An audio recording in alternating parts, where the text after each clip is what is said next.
Ladies and gentlemen, it is Wednesday, April 22nd, 2026. Here's what's coming up on the Owen Report today.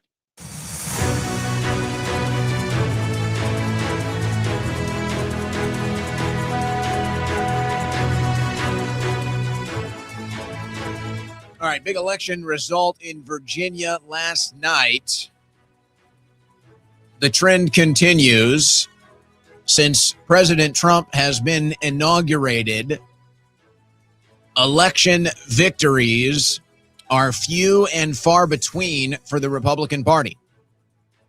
Pretty much every single special election, every single ballot issue, measurement that has been brought to a vote since President Trump has been inaugurated, the vast majority of these have been losses for the Republicans.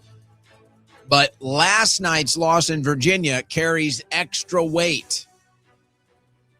And we'll explain why this is causing the odds of Trump to be impeached to go up today. So we're going to look at that. We're going to look at the map. And I'm going to have to do this again.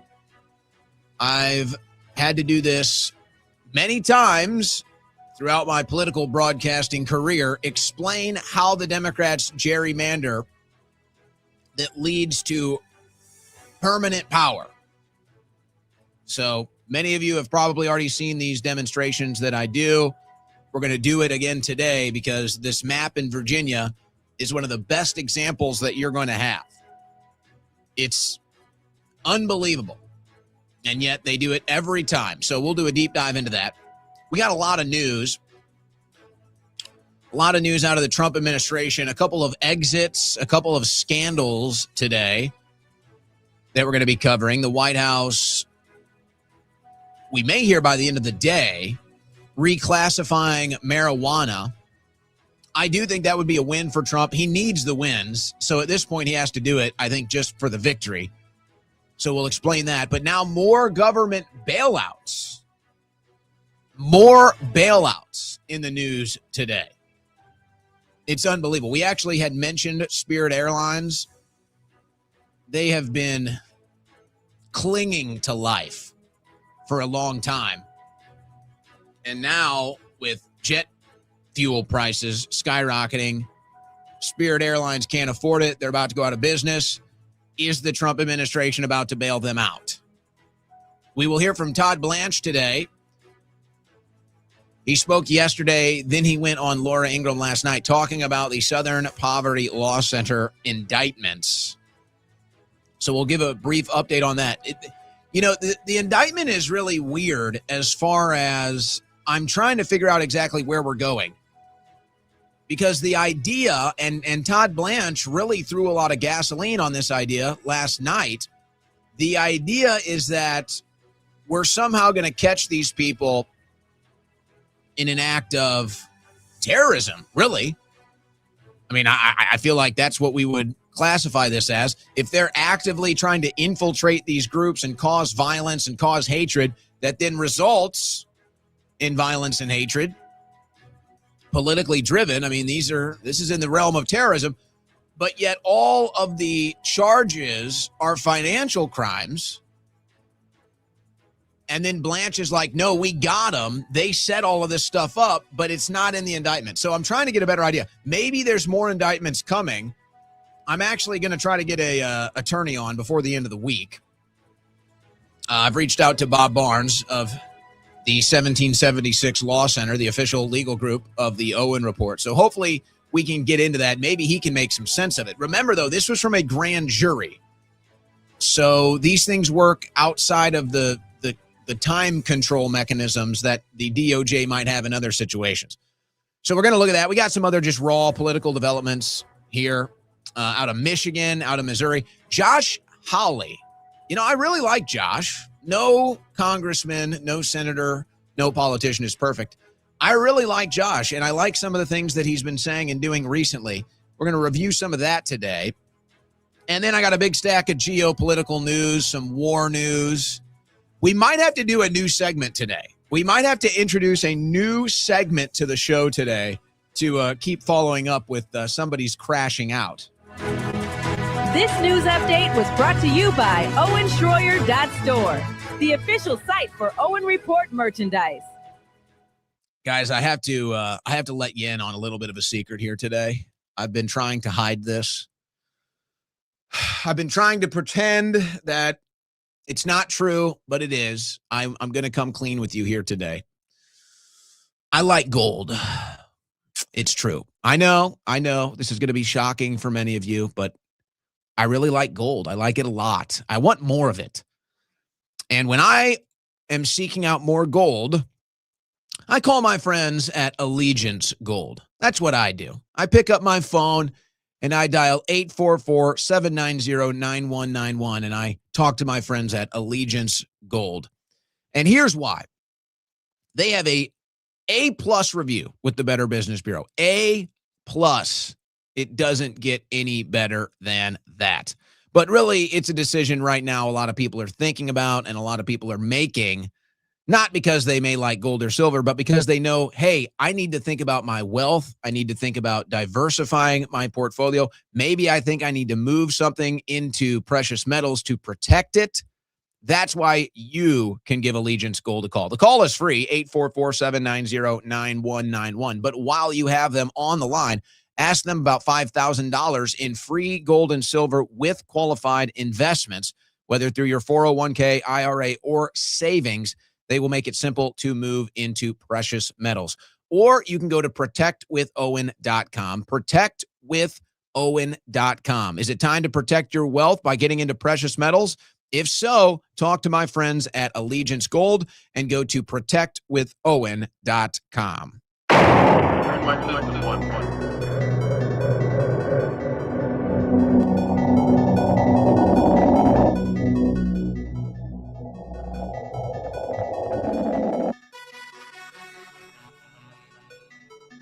On the cutting edge of news and analysis, the Owen Report with Owen Schroyer.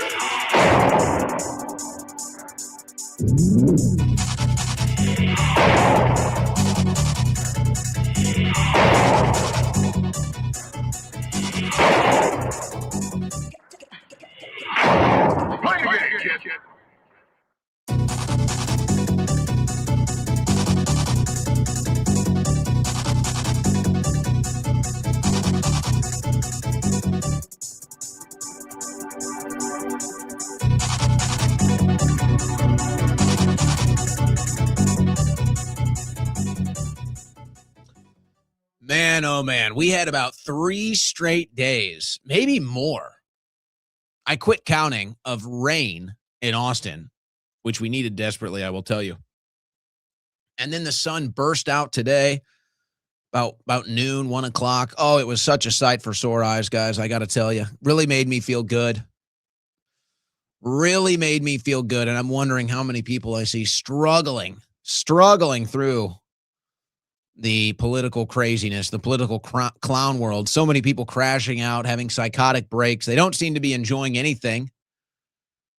I'm wondering if they're just not getting any sun. You know, it can be depressing. You got to think about that. If you're feeling a little depressed, get out there. Try to get some sunlight, you know? Go out into nature. It's a good thing. I think we're lacking in that category. So, hey, in that light, we might have to debut a new segment today because of these crash outs. You know, that word might have some meaning on this show now. In case you're not up to speed, you'll find out soon. I think we might have to have a new segment debut today because we're trying to keep up with all the crash outs. And sometimes we crash out. I'm not above a crash out. Don't get me wrong here. Sometimes I might be crashing out. I don't know. But I think we might have to add that segment in the name of crash out here. And we're following these crash outs. There's one, though, guys, there's one that's above the rest. There's one person crashing out right now unlike anything I think we've ever seen. Like anything. Everybody knows who. So we're going to be doing an update on that today. I really just have a lot of news. It's a very raw news day. And, I don't even want to do an opening monologue. I think we're all on the same page here. Other than, did you take your clown pill today? All right. Don't forget, if you want to avoid, sometimes a crash out can be healthy. If you want to enjoy a non crash out, then take your honk pill today. Just remember you're in the clown world, and so you have to just treat it as such. All right. So let's get into the results last night. Now, Trump is already claiming it's rigged. The midterms are going to be crazy. Everything is going to be rigged from here on out. There will never be another election trusted in probably ever in this country. And maybe then that will be their excuse to cancel elections or send them to AI. Nobody trusts elections. This is Trump after the Virginia redistricting vote last night. Trump pushes, baseless claim that Virginia redistricting vote was rigged. President also claims that language for referendum was purposefully unintelligible, adding that he had no idea what they were talking about. Now, that is true. Anytime you go out and vote on these ballot measures, you guys know what I'm talking about, these propositions, and they make it, as Trump says, purposefully unintelligible, which is so strange. You would think they want these ballot measurements to be as clearly stated and understandable as possible if they're trying to get the result that they want.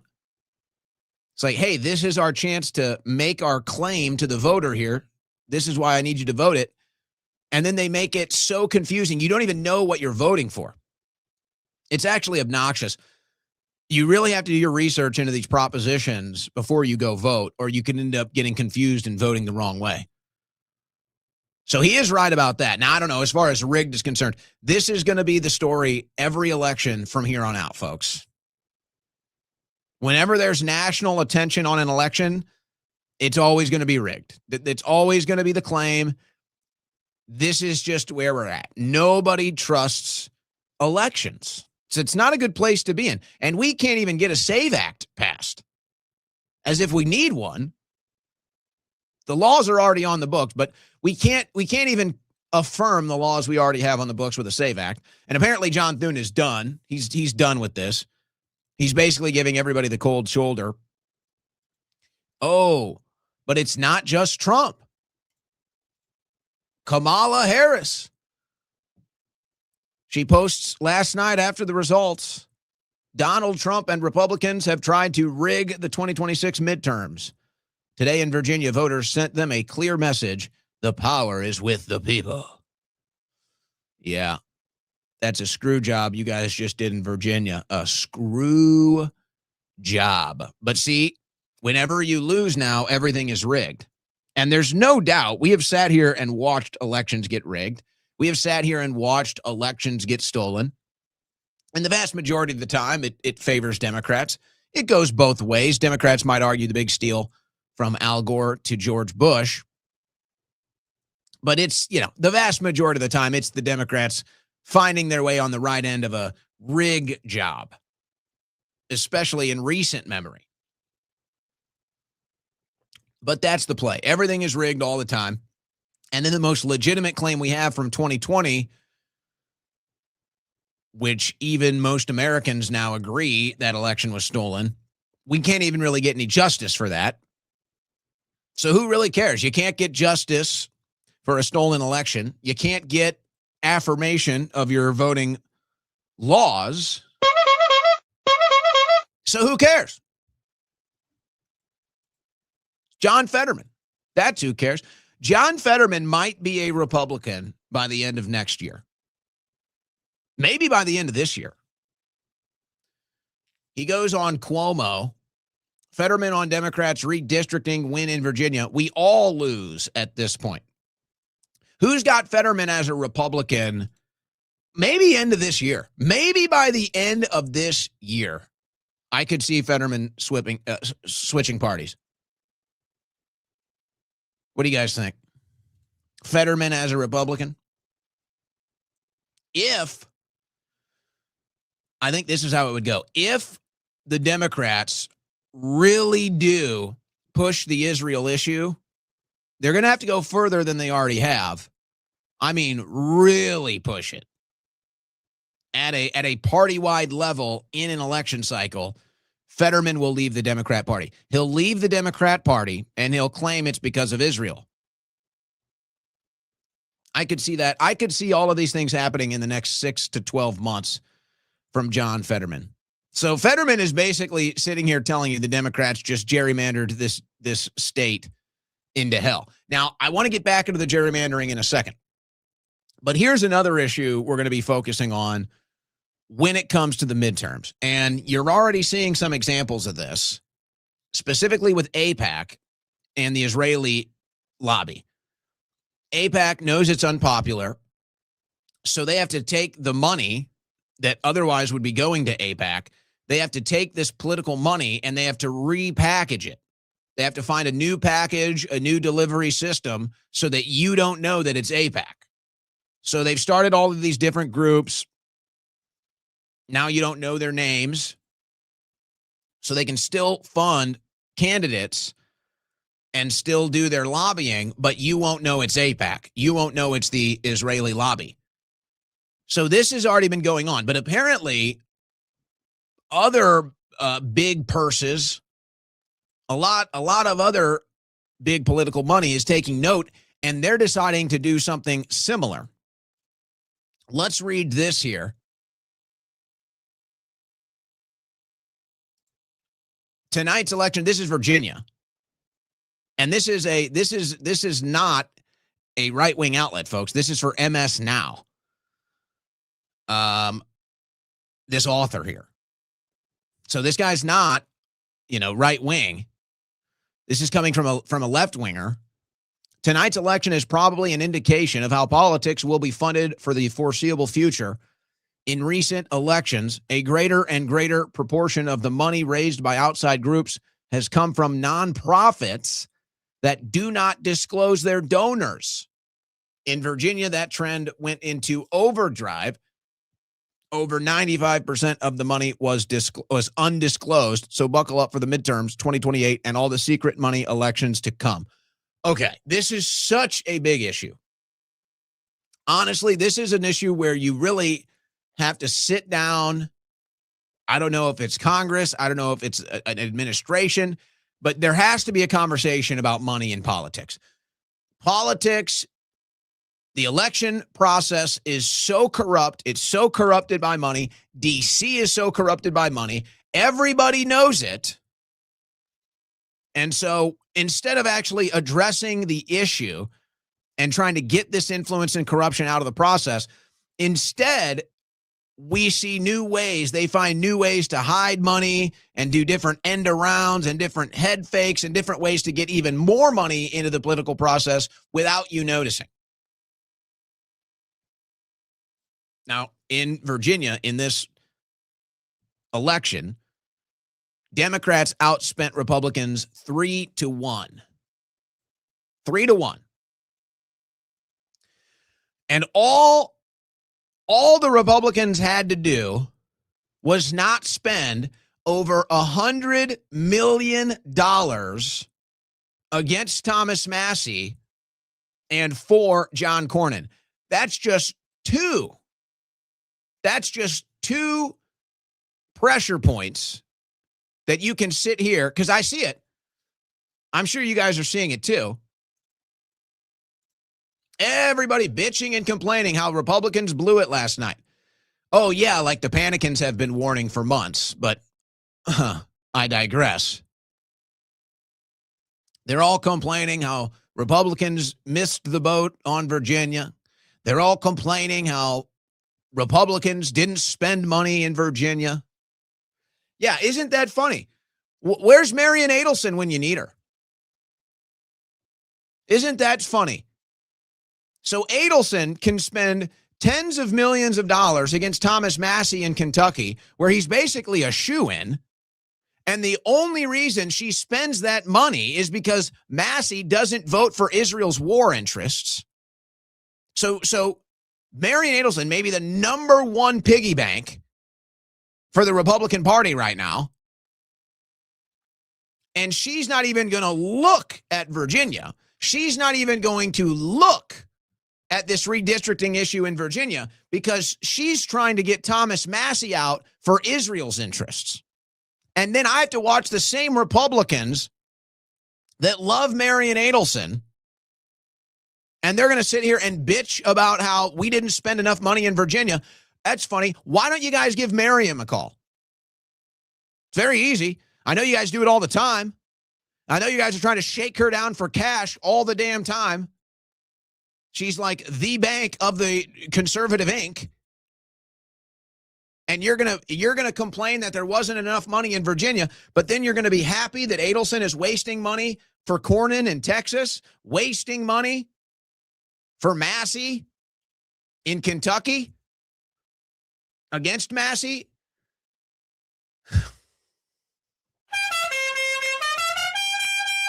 Thank you. That's our new decompression here, guys. That's our new decompression here. So not only that, let's go back to the issue of campaign donations. You have these nonprofits with undisclosed donors that are shoveling cash into these races. And now that they can get away with it, where do you think all the money is going to go? AIPAC doesn't even have to exist. Now, I think AIPAC will still exist, but it'll end up being like a false marker. It'll end up being like a red herring. The real Israel lobby money is not going to be going through AIPAC like it once was. They know it's unpopular. They're going to be starting these nonprofit groups where they don't have to disclose their owners or their donors, and they can name it something like, right-wing nationalists for Trump, patriots for Rubio, whatever, some nonprofit, or, patriots to stop hunger. It doesn't even matter. And it can be $100 million from Adelson, and then you'll never see that. And then patriots to stop hunger will donate 10 million here, 10 million there, 10 million there, and you'll have no idea where the money came from. And so this is all leading into the midterms now. And you already know the midterms are going to be crazy for a bunch of different reasons. So this just makes it even more crazy. Now let's put a pause on this. Something has to be done about money in politics, guys. It has to be done. It has to. I'm not pretending that this is an easy fix. I'm not pretending that there's an easy answer. There's ideas, there's concepts. But the only conclusion I think that we can all reach is that we have to get money out of politics. This has corrupted politics now to such a degree that you can't even get a real candidate anymore. You can't get a real candidate. And even if you might get so lucky to get a real candidate, at some point, they're going to sell out. Now, I suppose we do have examples against that theory, but they're so few and far between, they never have any leverage. Or even in the moments that they have leverage, they're so rare that it's not effective enough to stop this corruption. It's not effective enough to stop all of this from happening. So something has to be done. I don't know what the answer is, guys. I'm not pretending I know what the answer is. There has to be a serious debate on this. This has to be a serious debate, because now what's going to end up happening, if we continue down this route and the donor class continues to find ways to hide their political donations, eventually the vast majority of the American people, I mean, we're talking 90% of the American people, will be completely left out of the process. It won't even matter. The only involvement that the people of America will have is going to vote, and whoever they vote for won't even matter. It will not even matter. You might get 2 or 3 political football issues that you'll debate, a border taxes, whatever. But generally speaking, the direction of the country, the direction of the influence, the direction of who wins, who loses, that's all going the same direction no matter who you vote for. And then once you don't even have a middle class anymore that can at least form a block, once you don't have a middle class anymore that can afford to do something if they need to pool their money, it's over. And that's where we're at now. So I don't know what the answer is. I really don't. I actually think about this. I think, do you just cut all political donations, period?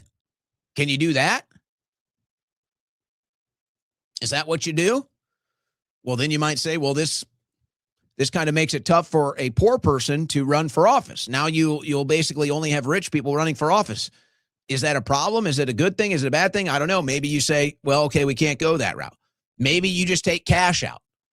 You say, okay, you can't put cash into politics, but maybe you can, purchase hotel rooms when they go to do an event in your town or whatever. I don't know. Something has to be done. That's the bottom line.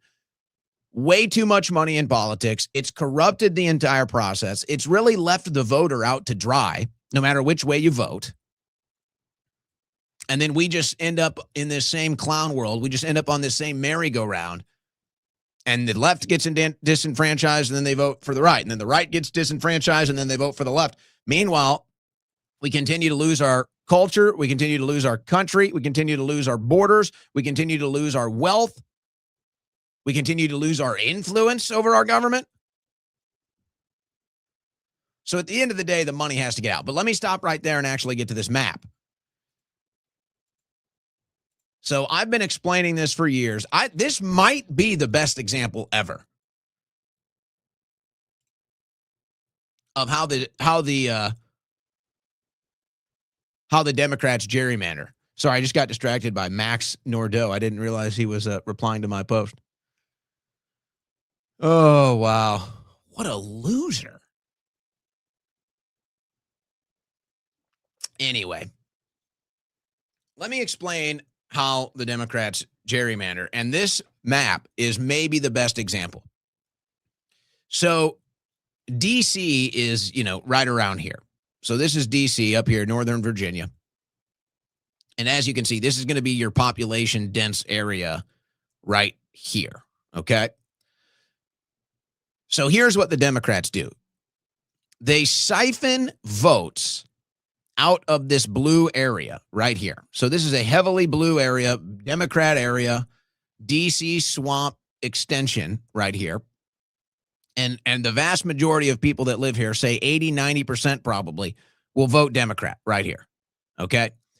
But you only need 51% to win an election, and Democrats know this. So what's the point of having 80% of people vote Democrat right here when we can fraction these votes off and turn all of these other districts blue? And so that's what they've done. That's why you see, it's like, why do these new voting districts all bleed into Northern Virginia like this? It's because that's the population dense area where everybody votes Democrats. So now it used to be, I think it was a 5-4 split, or a 6-5 split, rather. It was a 6-5 split in Virginia. They had 6 Republicans and they had 5 Democrats. And that's because this whole area would not be blue. You would have some red here. But now that they've bled District 7, District 11, District 1, District 8, now that they have bled Democrat votes into all of these red areas, they've now overwhelmed the Republican areas with Democrat votes from the blue areas. And now the Democrats will take a vast majority of the seats in the House and run the state of Virginia. That's how they do it. They do this in every state. If you go look at any major state and look at the districts, the Democrats do the same thing.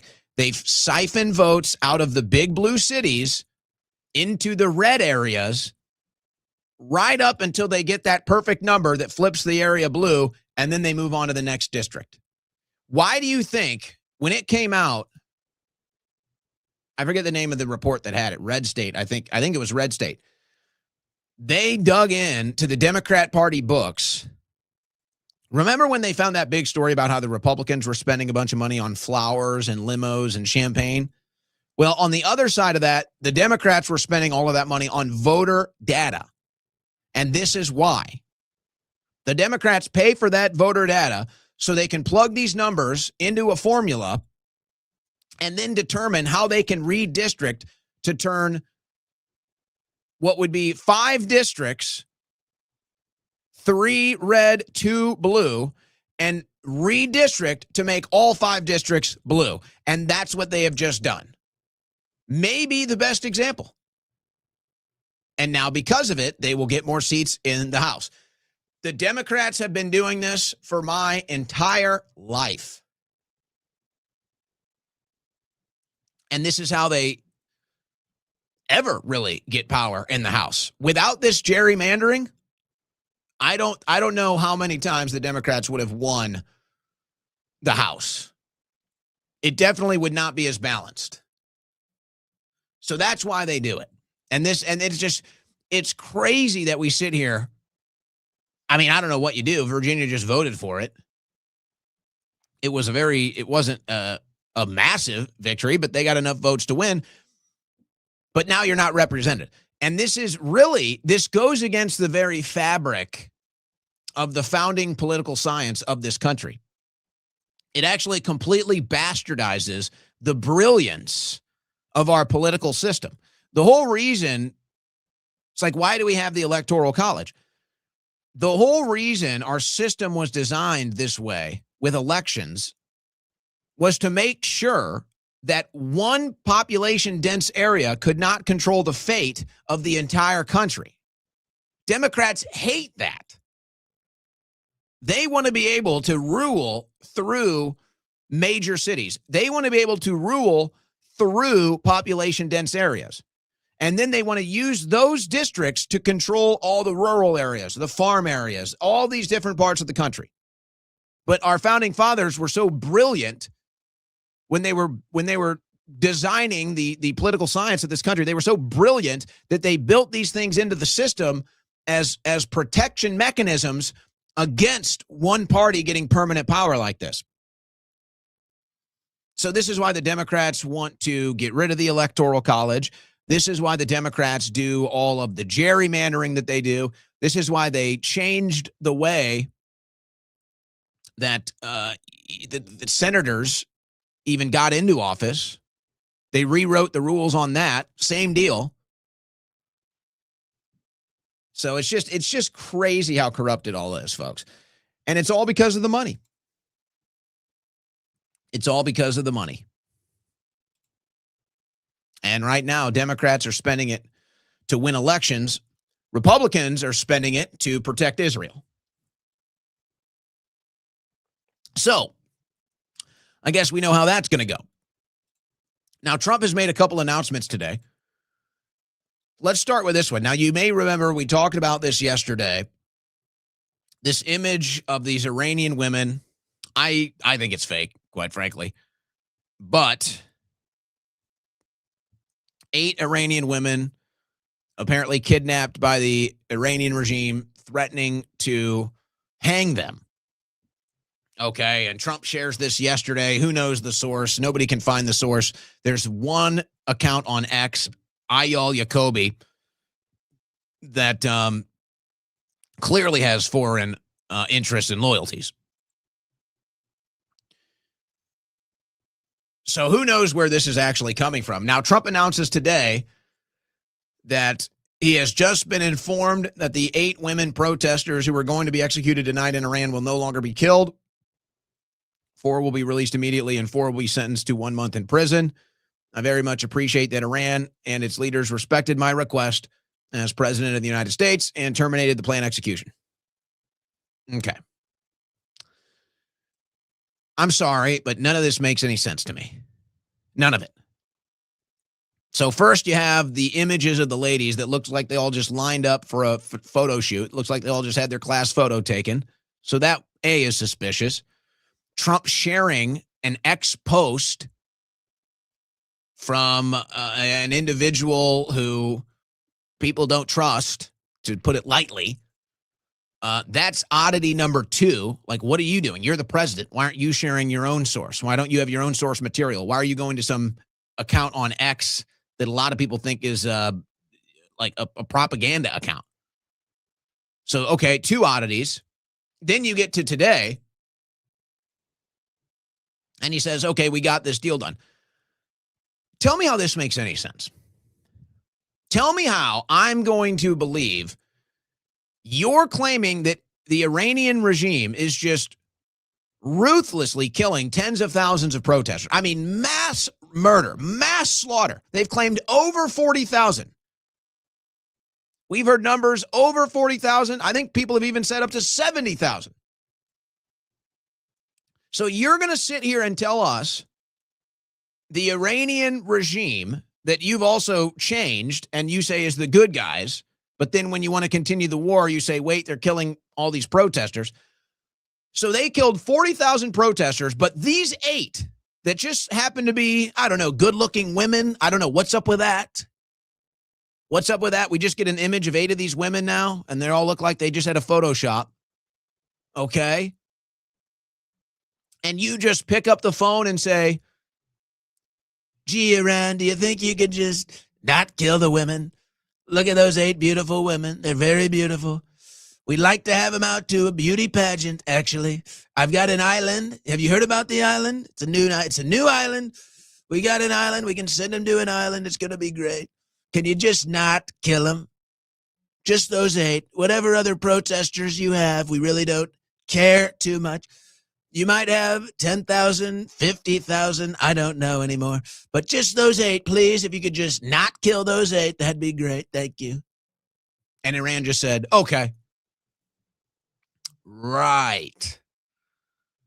Because all of that makes so much sense. All of that is just so square, not suspicious at all. Got you. Okay. Well, that's nice. I'm glad Iran, the ruthless murdering regime of Iran that's apparently killed over 40,000 protesters. I'm glad those 8 women were spared out of the goodness of their hearts because Trump had some sort of a special affection for them. That's just great. Isn't it, guys? Because that all makes way too much sense. Okay. Now, some controversy in the Trump administration today.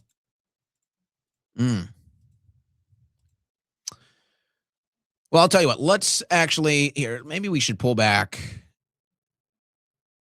Where is let me see here. Yeah, here we go. Let me start with these headlines.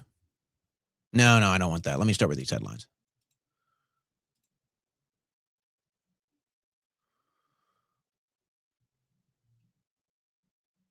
Where in the hell is it? There we go. Top Trump terror official exposed on sugar daddy site.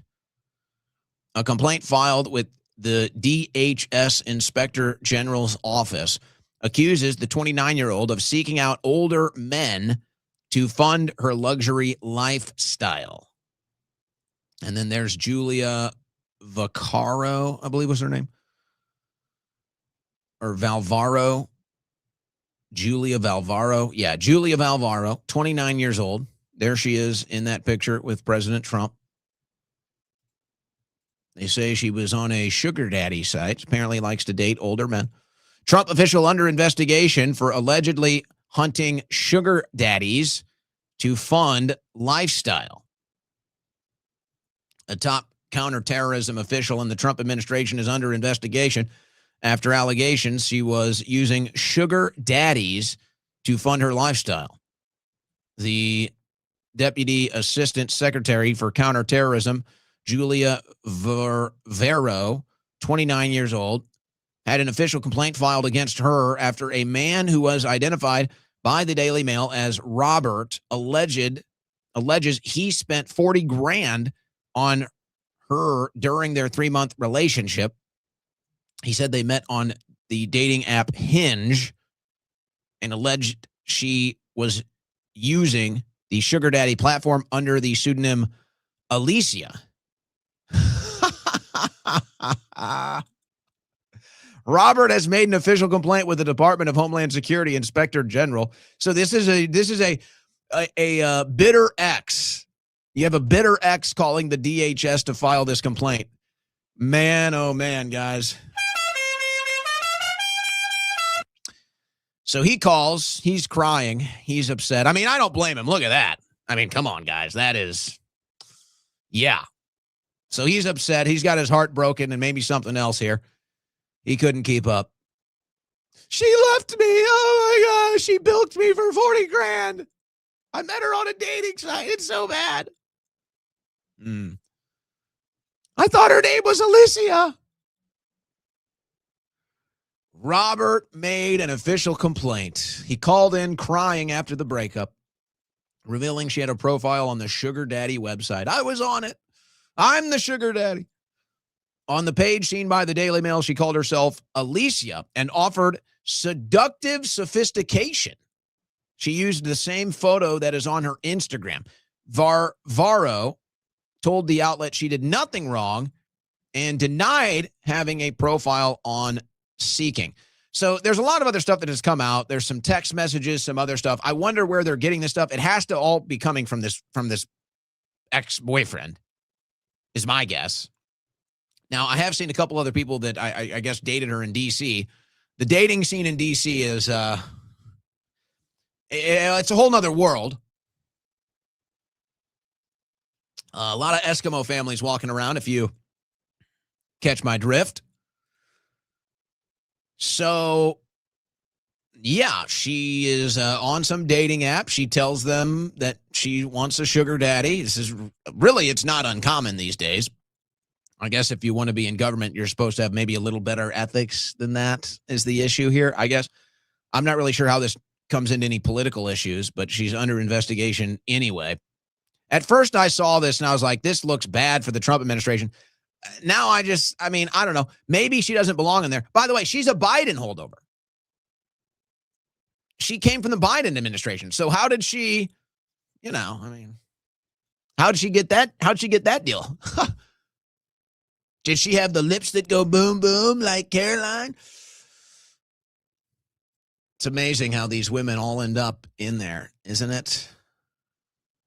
Man, I mean, there were a lot of them. You could make a hell of a roster. Most of them are all gone now. You could make one hell of a roster. How did she stick around? How did she get to stick around after the Biden administration? Old Julia. DHS counterterror official hit with sugar baby accusations after angry ex claims she bilked $40,000 out of him. Sounds like a bitter ex complaining with DHS. Sounds like a libtard. Man. You know what's so crazy? Allow me to get off the rails for a second, but it's about this story. You know what's so crazy? The dating scene is so insane in the modern era. It's honestly insane. Some of you may be in the dating scene. Some of you may be out of the dating scene. Maybe you're married. Maybe you're just not interested. You just don't do it anymore. It's totally insane. You have a situation now. So here's a woman, obviously a desirable woman, very attractive. She wants to use dating apps. Okay, it's like that's kind of mistake number one. But that's kind of what's in. It's kind of what people do. All right. And I guess if you're in it for business purposes, you don't want to miss any opportunities. So there's two types of guys that are going to approach you now. You have the types of men that you can say, hey, we can date, but here are my parameters. Here are my rules. You're going to take me to a fancy dinner at least once, twice a week. I want a gift every month, all of this different stuff. And that's where the guy says, oh, I spent 40 grand. So for most guys, this is inconceivable, but these men exist. These men exist. And then there's your other option. Your other option is You can find a man that you might actually like, that you might actually be attracted to, that you might actually have things in common with, and you can go out and have some fun. And he might not be rich, he might not be broke, but you ain't making 40 grand a month off this guy. He's not buying you fancy bags. He's not flying you out on private jets. And so this is like, if you're serious about dating right now as a woman, it's like those are the two directions you can try to go in. And neither one ends up being serious, ironically enough. Neither one of them ends up being serious. So it's like normal dating. What would you consider normal dating? Like, they have destroyed the normal practice of dating. It used to be you meet someone at school, you meet someone at work, you meet someone out for drinks, dinner, whatever. That's like the normal thing. The problem with that is, you might have to make a move. You might have to say something that could offend somebody, might get you in trouble. So people just don't even do it anymore. They just don't even do it. And so they end up on these websites, and then they just make pragmatic decisions. So guys will just be like, okay, I just want to date hot women that want to have some fun. And then girls will be like, okay, I just want to find a guy that's going to pay 40 grand a month to hang out with me. And then the rest of the people are just like wandering around. Like, what the hell is going on? You made $40 dating some dude? I don't know. I don't know if this is really a scandal or not, I have to tell you. As far as a political scandal, you want to talk about bad vetting.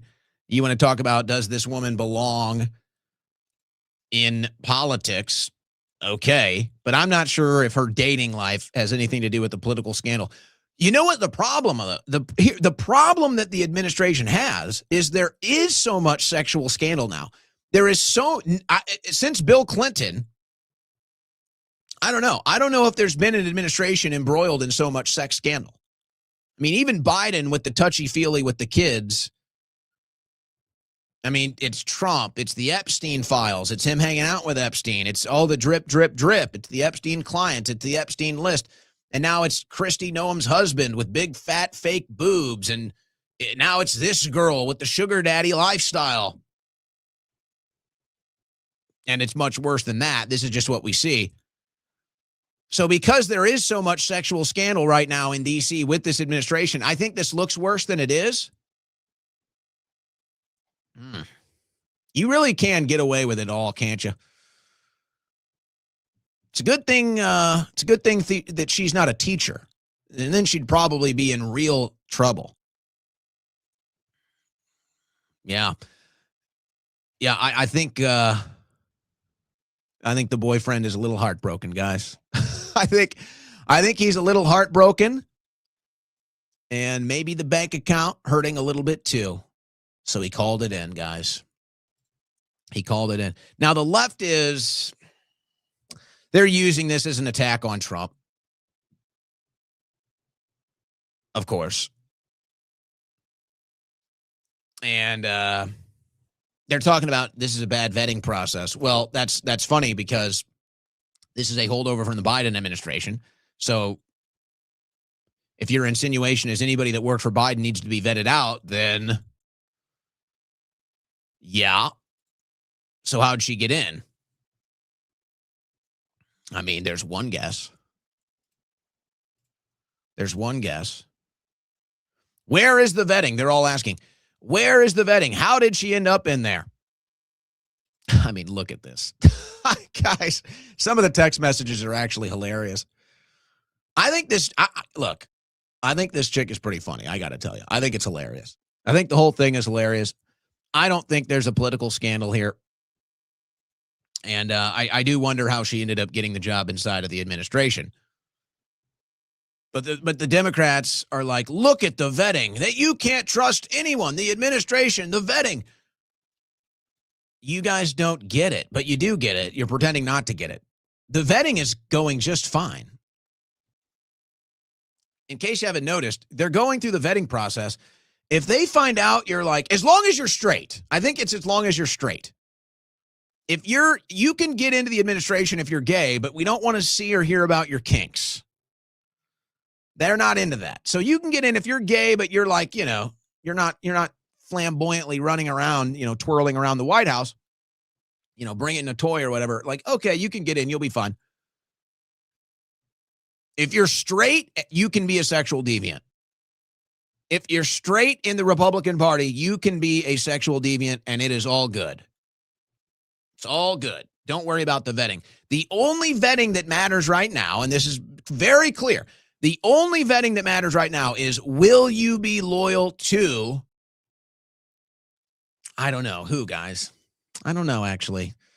Maybe it's not so clear now that I think about it. There was another one. Oh, yeah. Here was the other one. U.S. nuclear chief allegedly escorted out of Pentagon after video claims he leaked sensitive information. Okay, what do we have going on here? This was the guy, Andrew Hugg, that got caught by James O'Keefe Media Group. This guy was actually straight. This guy actually got caught by a woman. It was nice to see. It was like finally a straight guy. It's like, finally, we can send in a traditional honeypot, the traditional hot chick honeypot. Like, oh, that was kind of a relief. And so that's what they do. So O'Keefe Group sends the woman in. Your eyes have mesmerized me. U.S. nuclear chief leaks sensitive info about Iran conflict to spy. Andrew Hugg, U.S. nuclear chief, faces investigation after being caught on camera leaking sensitive military information. He was asked by the media, why did you do it, Andrew? And you know what he said? He said, I did it all for the nookie. You're listening to the Owen Report on the Win Network.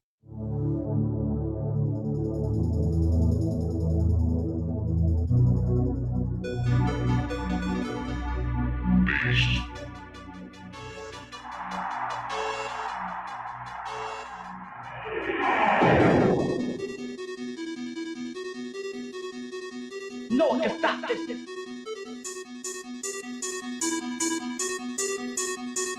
No, que stop this.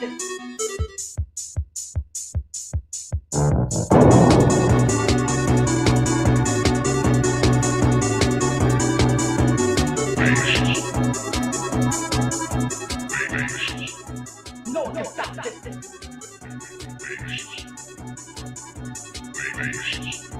No, que stop this.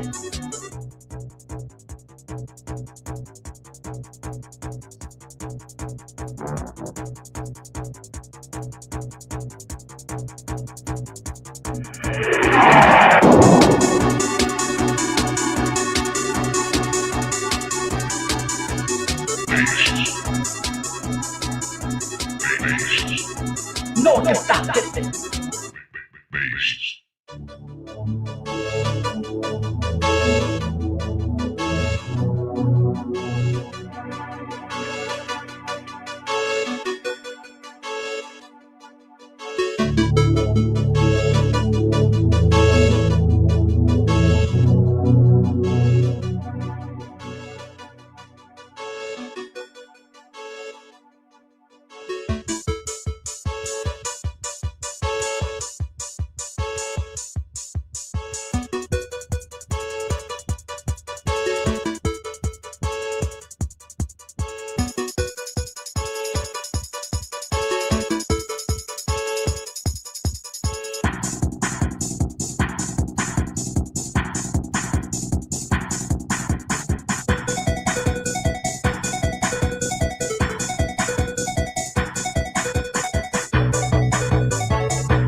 Extra-dimensional and multi-universal. Here's your host, Owen Schroyer.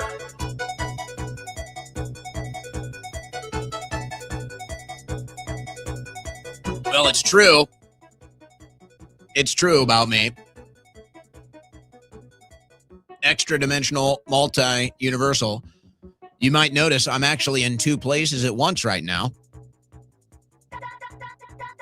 Is that because I am a clone? Is it because I have a clone? Is it a hologram? Is it AI? Am I like the Flash? No, guys, I recorded with Redacted earlier today. No conspiracy here. I recorded with Redacted earlier today, went on with them, which is always nice to catch up with them. I was kind of caught off guard.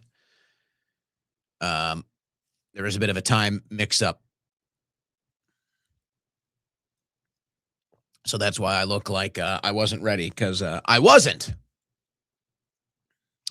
Man, oh man. This is a fun one. I send a pretty girl. Army Nuclear Surety Chief Andrew Hugg removed from Pentagon following undercover honeypot revelations. Well, at least this one wasn't a homo honeypot. Send a pretty girl. This whole thing is so crazy. Trump's not going anywhere, though. Trump will be good for now. He'll be fine. He won't be flying Spirit Airlines anytime soon, not because he's not going to bail it out. Because does anybody want to fly Spirit Airlines at this time? But looks like they'll be bailing it out.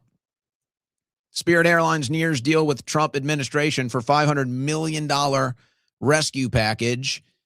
The struggling discount carrier has filed for bankruptcy twice, and now it's under pressure from higher jet fuel costs due to the Iran war. We're going to bail out Spirit Airline, are we? This thing needed to be shut down years ago, and everybody tries to save it has failed. So now Trump is going to try to save it, and he's going to use the U.S. purse to do so.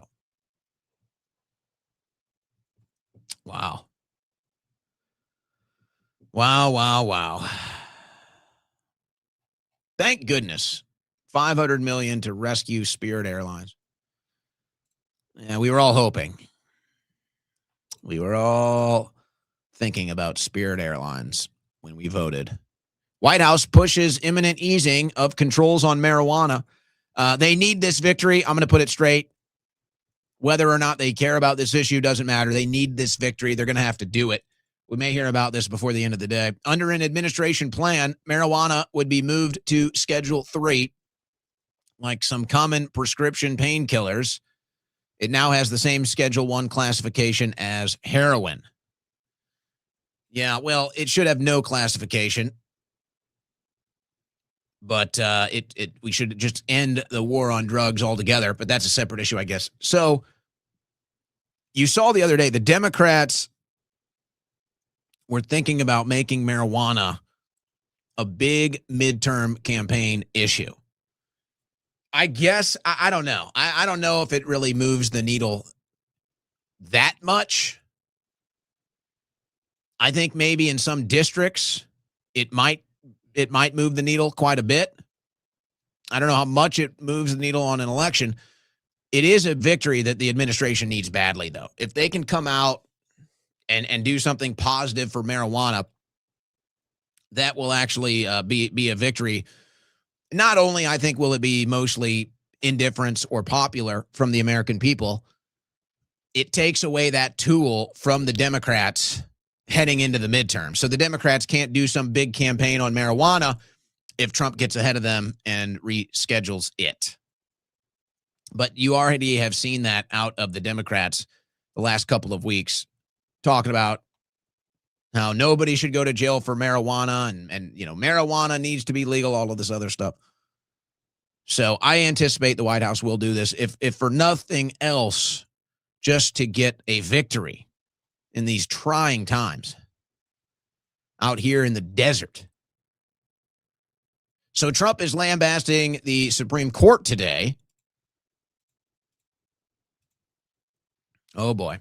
How can the Democrats not like how the U.S. Supreme Court votes? I got an essay here, guys. We got an essay. The Democrat justices stick together like glue, never failing to wander from the warped and perverse policies, ideas, and cases put before them. Now, I want to explain something here, and this is a problem. They always vote as a group or block, even that new low IQ person that somehow found her way onto the bench, Sleepy Joe. This reads like a fifth grader writing a gossip column.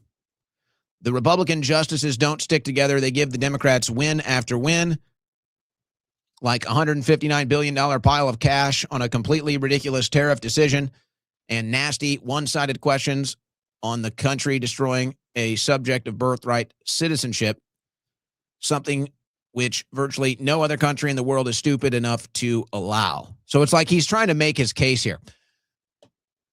Yawn, we're all bored. All right, so you're not supposed to be. And I guess you can't say that Trump is wrong because Republicans appoint justices that mimic their ideology.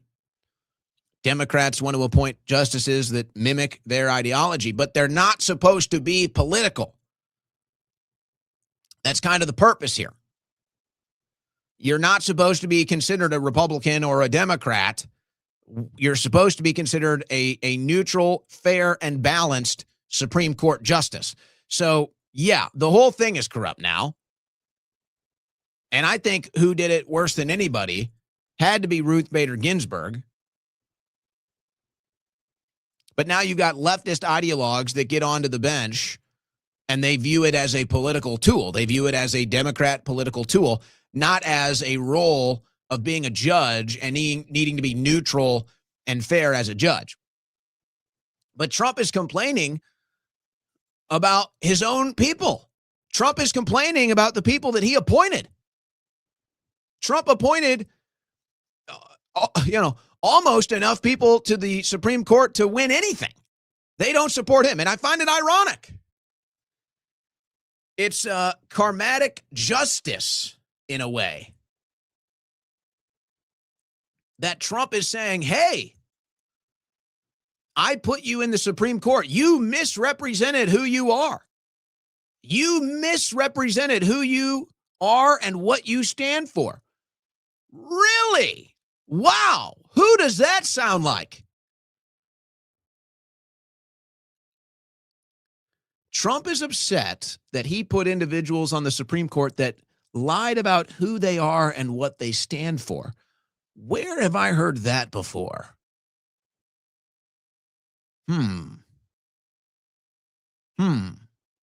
Does anybody feel like they voted for somebody that misrepresented who they are and misrepresented what they stand for? Can anybody think of an example like that? Can anybody think of one? Why the Supreme Court's birthright citizenship decision may depend on the meaning of domicile, from the SCOTUS blog. Immigration Matters writing this. Somebody from Immigration Matters. Trump's executive order, which he issued last year, claims that the 14th Amendment grants U.S. citizenship to children born in the United States, depending on the citizenship or immigration status of their parents. The amendment's citizenship clause provides that a person becomes a citizen of the United States and the state wherein they reside if they are born in the United States and are subject to the jurisdiction thereof. Yeah, this is a big issue. There's no doubt. And honestly, I don't think nobody at this point thinks this is going to go in Trump's favor. That's why he's crashing out. And I mean, the problem that the Supreme Court has in this issue, they talk about, the definition of domicile.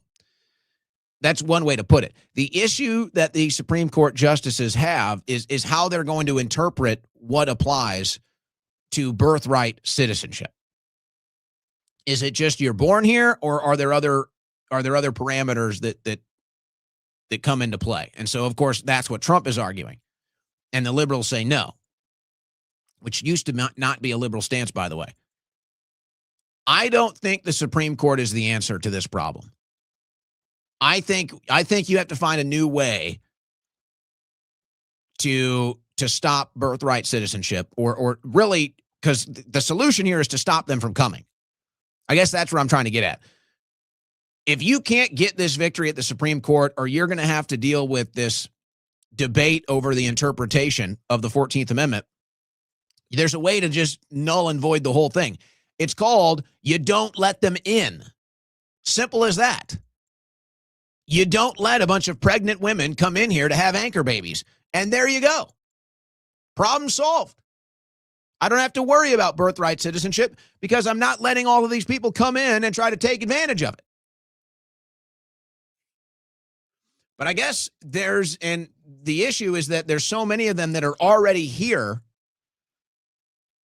And so you're kind of dealing with, are they considered citizens or not? Well, this is where the Supreme Court is at the odds with the Trump administration. But you can stop any more of them from coming in right now. That you can do. And the Trump administration, I think, has done that.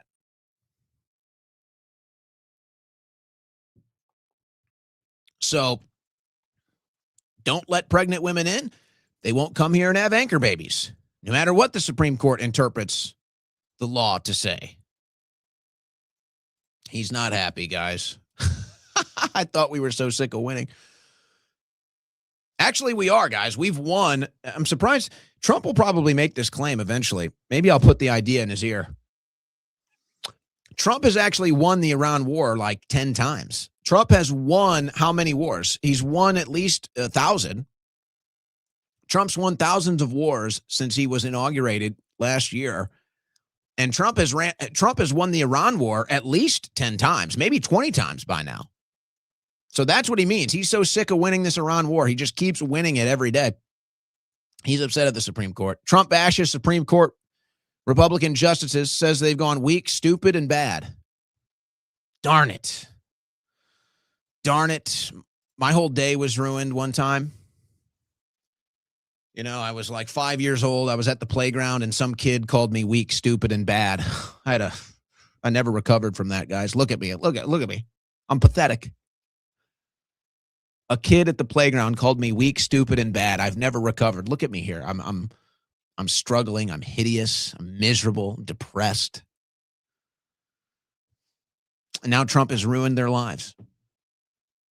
When Trump calls you weak, stupid, and bad, you know it's really bad, guys. It's really bad. It's not like he's ever called anybody that before. So it's really original. Really original. All right, the SPLC story. Southern Poverty Law Center indicted on federal fraud charges. So again, most of these, all of these crimes in the indictment is all financial. It's all about money, all the counts. Were there 11 or 13? I can't remember. Every single one is a financial crime. But Todd Blanche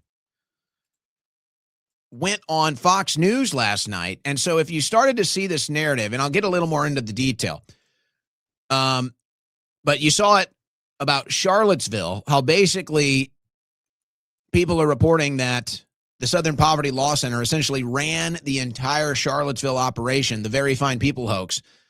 And that seems to have started with Todd Blanche making this claim. What about Charlottesville and the Charlottesville Unite the Right rally? Were they involved in that?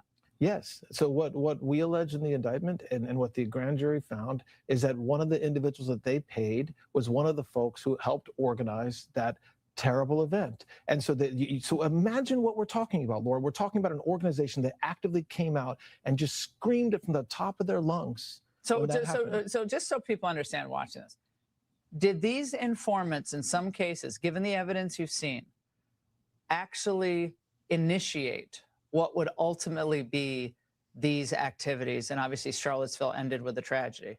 Well, we know that they were part of those. They were part of it. Whether they were the leaders or the initiators, that'll come out, I think, eventually. But what we do know is that the very entities that this group was raising money to go against are the very entities that they were taking the money in and paying to these entities and these individuals associated with those groups. What was the money used for?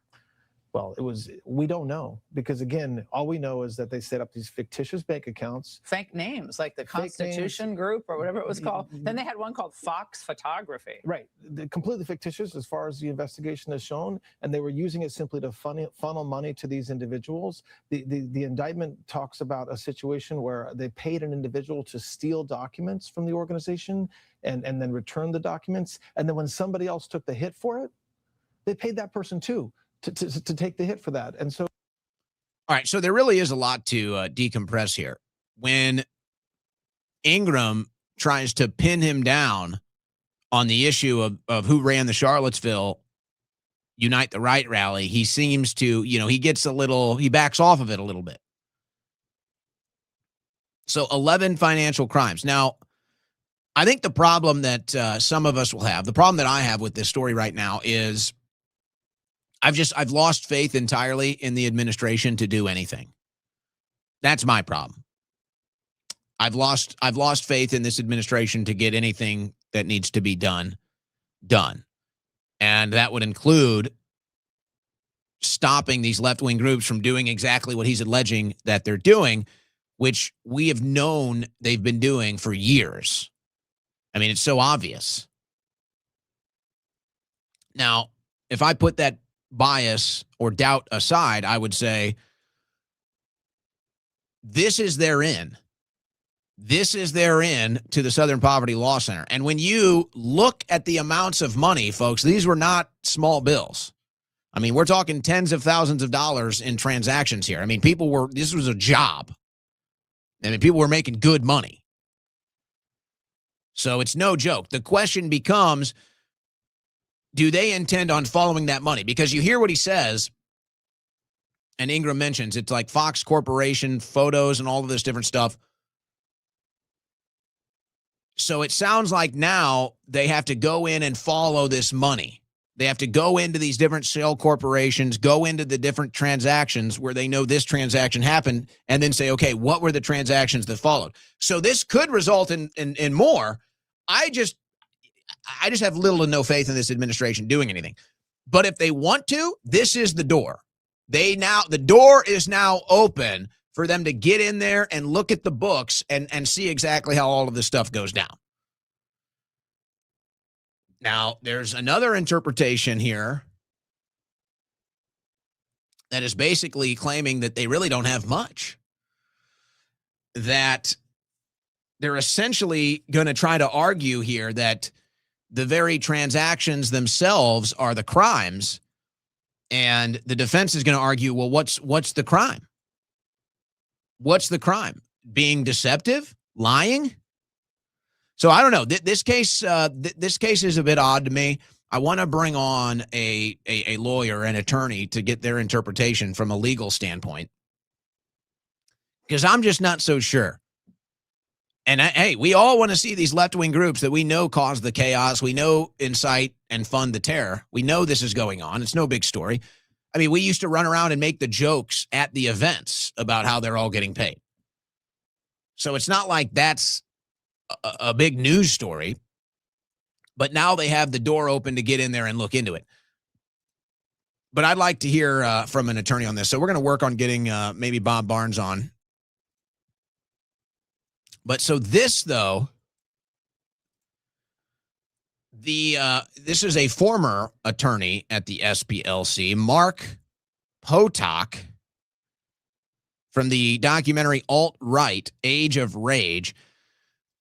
That's nice. So they start off, so they basically fund their own alt-right and then cause them to be violent. And then they do a documentary about it. Okay. They were tracking, the Southern Poverty Law Center was tracking the white population decline in their office. They had a live tracker of the white population decline. Now, can you imagine if the Southern Poverty Law Center was tracking the population decline of any other group, you name it? You know, it would be considered racism. It would be considered a hate crime. It would be a national, even international scandal. But because it's just whites, nobody says anything. Nobody says anything. Nobody cares. No problems here. But you know, if that was any other group, it would be a huge scandal. But not when it's whites. Not when they want to kill all the whites. Not when they want to genocide the whites. Not when they want to Holocaust the whites. That, no problem. And see, that's why, I was kind of alluding to this yesterday. That's why the whole attitude here has just completely shifted. And I don't know how to like put it into words because it doesn't sound right. But it's like this idea that there's some sort of a pressure now. Like, oh, someone's going to moral high ground you. It just, it's like, I'm just sitting here. It's like Catholics getting persecuted, Christians getting persecuted, the attempt to completely destroy the white population. And then you got this war in the Middle East and children being killed and all of this stuff. And you have these groups of people, they support all of it.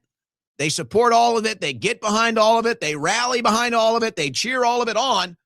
And then you stand up and then they attack you. And so it's like, yeah, you know what?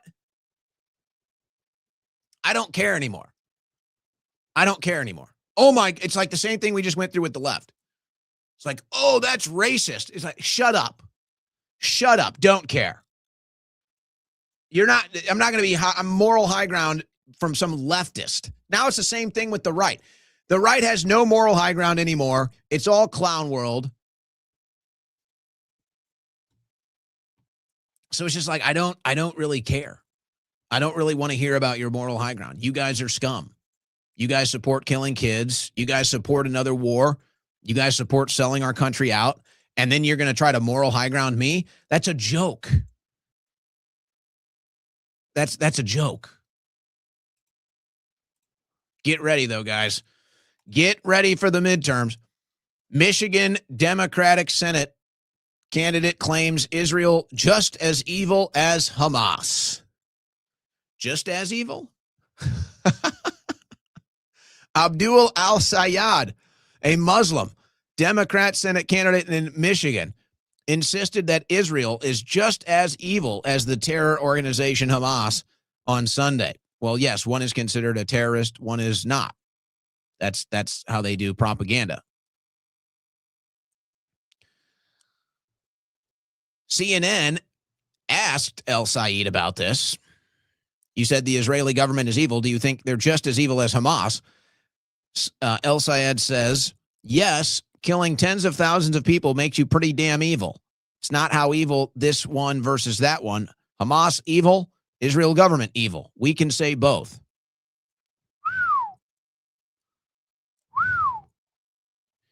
And I'm telling you, this same logic is going to apply to the left now, folks, with all the support for Israel. You have lost the moral high ground. They don't get it. And now, just like the left would try to bash you over the head with racism and it's failed, now the right is going to try to bash you over the head with anti-Semitism and it's going to fail. It's going to fail. It's going to blow up in their face, just like the whole racism thing blew up in the left's face. You have no moral high ground. You can't moral high ground anybody anymore. You support dead kids. You cover up for pedophiles. So we just watched this MAGA cult cover up for pedophiles. We just watched this MAGA cult cover up for huge political lies and killing children in the Middle East. They now work for those people.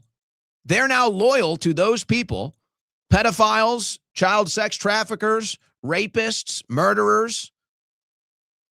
That's who they support now. That's who they're on the team with now. And then they want to turn around and try to moral high ground you? You guys have no idea what you're in store for. These people on the woke right, they have no idea what they're in store for. None.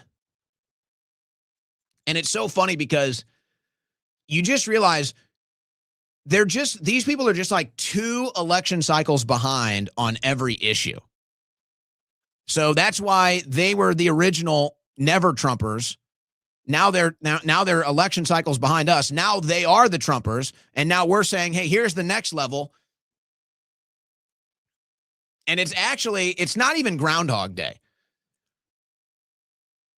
We've been making the joke that it's like Groundhog Day, but it's actually not Groundhog Day. It's actually like The Edge of Tomorrow, which might end up being this weekend's movie recommendation. And I was thinking about this. It's like, what do we do with the right? What happens in the movie The Edge of Tomorrow? It's kind of a spoiler alert, not really, but the guy who lives the same day over and over again, eventually he gets to this point where he realizes, I'm so far ahead of everybody else, I'm not with them anymore. So he quits trying to do missions with them. He quits trying to go and raid the beach with them. He stops trying to go into the secret bunkers and train with them. Eventually, he wakes up and he realizes, I'm wasting my time here. And he never looks back on those days. And it's like, that's where we're at with this woke right. It's like, we've tried to help you. We've tried to move you along. We've tried to bring you to the next level with us. We've tried to keep you up to date. We've tried to keep you from embarrassing yourselves. And you're just not with us. You just don't have the capacity to live in reality. You guys are 8 years behind on every issue. The neocons, Conservative Inc., the Zionist, all of these people, they're 8 years behind on all these issues. That's why they were never Trump, and now they're full Trump. And now we're critical of Trump, and they're all in for Trump, and then they're going to realize in 8 years we were right about everything. So this is the trend. So the reason why I bring this up is it's just we're to the point now where we can't even deal with them anymore. It's time to leave them behind, let them go down with the ship, let the thing collapse on them, let them deal with it. And it's unfortunate for them because they're going to learn a lot of these lessons the hard way that we already learned and went through. It's like, we don't want them to go through this, but they just refuse. They refuse. They don't understand that we are just levels and levels ahead of them. We're telling them to come here with us. They're not interested. So, okay, you're done. Good luck. Good luck. And that's why, it's going to be hilarious when they blame everybody else for the midterms. And we're just going to sit here and be like, what are you blaming us for? We warned about this first. We were the first ones to warn about this. You called us panicans. But that's what they're going to do. Everybody can see it. And they're doing it because of this Virginia situation. They're blaming the podcasters for what happened in Virginia. I mean, it's a clown. It's a clown world. And we're all just living it. All right, Josh Hawley. I like Josh. How do you guys feel about Josh? Josh Hawley introduces bill to strip pensions from members of Congress convicted of sex crimes. Well, the only issue I have is how many of them actually end up getting convicted? Not many, but all right. Maybe they all should. I think Hawley might be thinking about 2028, guys. I think Hawley might be thinking about 2028 on somewhat of a Christian, Catholic, traditional, conservative platform. And he really kind of fits the bill to the T. Here's a speech. He talks about a Christian economy. I don't know. This comes off as presidential to me. What do you guys think? I just submit to you that we don't need a more conservative economy. We don't need a more liberal economy. We need a Christian economy. We need a Christian economy that rewards the family. You can clap for that. We need a Christian economy that rewards the family, that protects the family, that rewards marriage. And I think as Christians, we ought to be unabashed by it. Our goal ought to be, I submit to you, we should get an economy in this country where you can raise a family on one income. We ought to get an economy in this country. You can say, if you will work hard, you'll go to work every day, you'll be responsible, you'll work to better yourself. If you will do that, you'll be able to earn an income where you can get married and you can have a family. That ought to be our signpost. That ought to be our North Star as believers, because if we say we're for the family, we've got to be for a society that supports the family. And my worry right now is we're trending in this country increasingly towards one of two extremes, either communism, and we see that in places like New York, universal basic income, just give us the money, we don't want to work, just give us the money, or a kind of neo-feudalism in which the Netflix CEO that I was mentioning the other day, he's doing fine. He's doing more than fine. He's going to make plenty of money, but everybody else will have to slave away for endless hours, husbands and wives together, working for companies like his and barely make enough to see their children once a week. I just submit to you, that's not the United States of America. And more importantly, that is not the kingdom. No, we need a kingdom economy. The Lord Jesus, last I looked, Lord Jesus was king over our economic life, over our labor, over our families, as much as he is over the church. Amen. We need to reassert the lordship of Christ. And for those who say to us, leave this to us. Christians, leave the economics to us. Christians, leave the social policy to us. Christians, leave the family to us. We will say, not on your life. Because we serve a Lord who's Lord over all of those things. And we will raise up an altar to claim this ground for him, for this country, over the innocent unborn, over our families, over our men, and over their labor.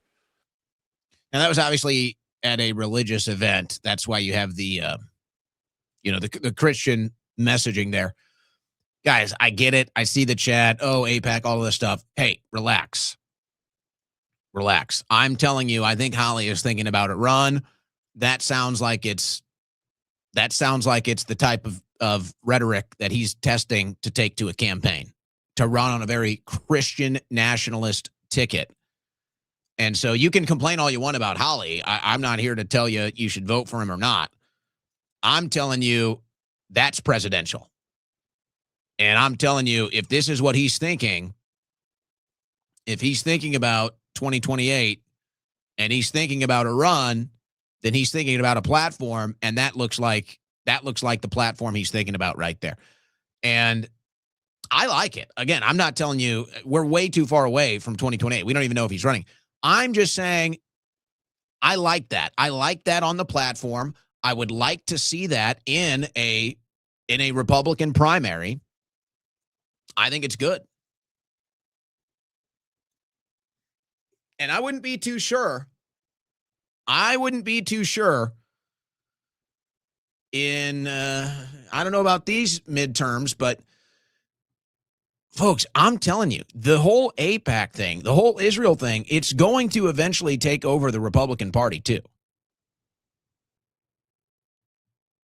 You're going to have a lot of these candidates they're not going to be anti-Israel, but they're going to start rejecting the money. And they're going to be very public about it. Trust me, that is inevitably going to happen. So let's not go fully scorched earth when there can still be some good candidates in there. Let's not throw the baby out with the bad bathwater. We're very aware of this stuff now.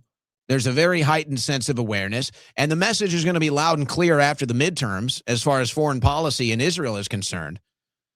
So I just wouldn't be too hasty just deciding I'm going to go scorched earth off of anybody that's ever taken AIPAC money. I just wouldn't be too hasty. If you want to be extremely critical, fair. But I'm just thinking once we get past these midterms and the message is loud and clear, Republicans are going to start rejecting the money. And then some of them are going to be even more voracious and public about it, especially if you start to see some success from a Fishback, from a Bilzerian, from a push. Then it's going to be like, okay, you can win. You can win with this. I'm looking at Hawley. And I think I like it. I think I like what I'm seeing. Hey, did you guys hear about this? It's a pretty wild one. Mexico demands answers after CIA employees killed in car crash following drug lab raid. We were not informed. So the U.S. is doing raids in Mexico, and apparently the president of Mexico, Claudia Sheinbaum, is not aware of it. And she told federal prosecutors She told reporters that federal prosecutors are investigating potential violations of national security following a car accident in northern Chihuahua state that killed 2 Mexican officers and 2 U.S. government agents. This story looks kind of nasty. The 2 Americans killed in the crash were employees of the Central Intelligence Agency. The CIA declined to comment. Scheinbaum said, "We're investigating what these people were doing and what agency they were working for." She said that any joint collaborations between the local government and the U.S. government without federal permission would be a violation of Mexican law. So who knows what's going on with these CIA agents, but if they were there on official business, looks like they were there illegally. The crash, following an operation to destroy a clandestine drug lab in a rural area, has reignited a debate over the extent of U.S. involvement in Mexican security operations. Speculation was only fueled by Scheinbaum, local officials and the U.S. Embassy appearing to contradict each other and at times themselves, and offering sparse details about the U.S. officials who died. Scheinbaum went on, "It was not an operation that the security cabinet was aware of. We were not informed. It was a decision by the Chihuahua government." Now, let's pause for a second as far as Scheinbaum's ignorance here. If Scheinbaum was ignorant, maybe there's an issue there, maybe not. Or is she pretending to not know because she doesn't want the cartels coming after her? Is Scheinbaum putting on this public image of ignorance because she wants to make this argument to the drug cartels that, hey, I had nothing to do with this. I knew nothing about this. I had nothing to do with this. A mountainside car crash. This car crash looks nasty. Looks like this mission went down bad with this car crash and 4 people dying, and now it's an international incident. Not getting much attention. Not getting much attention. We do have developments overseas. Holidays very likely at risk as EU warns of crisis. Top energy and aviation officials in Europe have warned a price crisis will become a supply crisis if the Strait of Hormuz remains closed. Is the Strait of Hormuz open or closed? Who knows? Anybody checked in? Does Trump know? What's our claim today? Are we open or closed today? Anybody know? Stock market's doing okay, so I guess we're open. But we're, of course, never really open, so who knows? It's bad in Europe, guys. It's bad. It's bad. They're getting to the point where they're having to tell people to stop driving, stop going to work, stop turning on air conditioning. It's getting bad. And if this is a sign of the direction that it's going, it's not good. Kazakhstan confirms suspension of its oil transit to Germany via Russia. Now, Kazakhstan, I don't know the number. It's not the majority, but I think it was, here it is. Kazakhstan oil accounts for approximately 20 to 30% of Germans' Schwed refineries' consumption, and the transit via the Druzhba pipeline represents a small portion of Kazakhstan's total oil export. So in other words, this is going to really hurt Europe. This is going to really hurt Europe. This is going to really hurt Germany. They're reliant on the Russian pipelines, Kazakhstan oil, and others, and they're just getting crushed because most of this goes through the strait, and they're just getting crushed. And most of the oil that's even out there has already been purchased. So the whole thing is a mess. The whole thing is a mess. And the whole rest of the world is preparing for this to be a big mess. And our government, our media, our politicians are saying, "Oh, don't worry, just some short-term pain. Oh, don't worry. We're in total control. We've already won the war 10 times. We already won it before it began. Everything's open or everything's closed. Whatever you guys think is good, we got it all taken care of." And meanwhile, I don't know if they have anything taken care of. And now you have to ask, what is in the way of resolving this? And I was thinking, if I was an artist, I would have drawn I would have done a political cartoon today. If there's any political cartoonists out there, you want to do this. I wanted to have an image of an American soldier or maybe Trump or maybe both of them walking out of Iran, leaving the Middle East.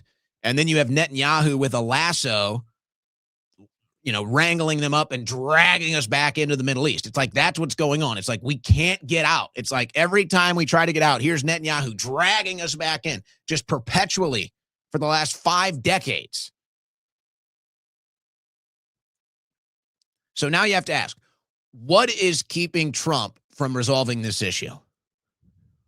Because he could easily just get out. Trump could easily get out, leave the strait. He can claim victory. He can say, hey, we cut a deal with Iran. We claim victory. That's all he does anyway. So it doesn't matter if anybody wins or loses. He's going to claim victory no matter what. So what is keeping Trump from resolving this issue? Now, the obvious answer is the foreign influence. The obvious answer is Netanyahu, the Israeli lobby. It's like, okay, I get that. That's the obvious answer. I'm not playing stupid here. But I think there's something else happening. I think there's something else that's keeping this thing from being resolved, and that's Trump's ego. Trump has been really pumping himself up on this deal. Trump has been really pimping himself out as such an effective negotiator, and, he's won the war 30 times over and all of this stuff.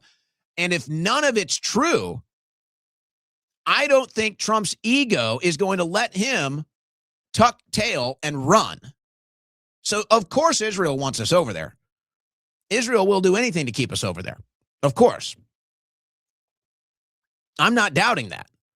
I'm saying I think Trump's ego is also stopping him from resolving this issue because none of it's gone the way he's wanted it to go.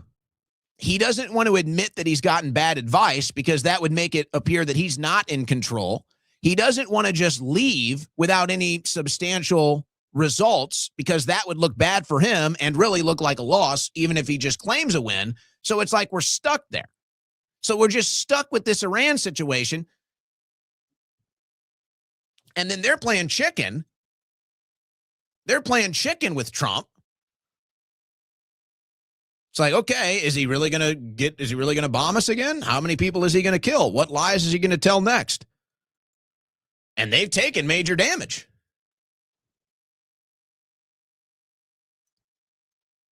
I think Trump's ego is keeping us there too. Maybe not as much as Netanyahu. I don't know, but it's definitely. I think the reason why we can't get a resolution here, I think Trump would be more inclined to get a resolution as quickly as possible if it wasn't for his ego not wanting to look like he's taken a loss, which is really right now all it's been. We eliminated the evil Iranians. Here we go. All right. It's like, this is why we can't talk to you guys anymore. But that's what they're going to say. All right. This is the 13th death in this trend of people that, follow the extraterrestrial UFO world. Paranormal writer David Wilcock, dead at 53. David, very, very prominent, very famous in that space of the paranormal.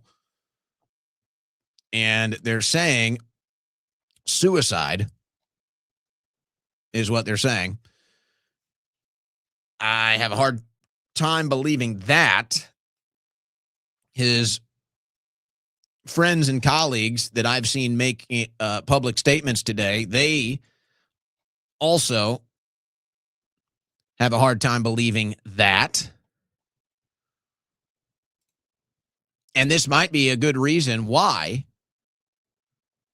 This was just a couple days ago. David Wilcock said this just a couple days ago on his own broadcast. I'm excited to be here.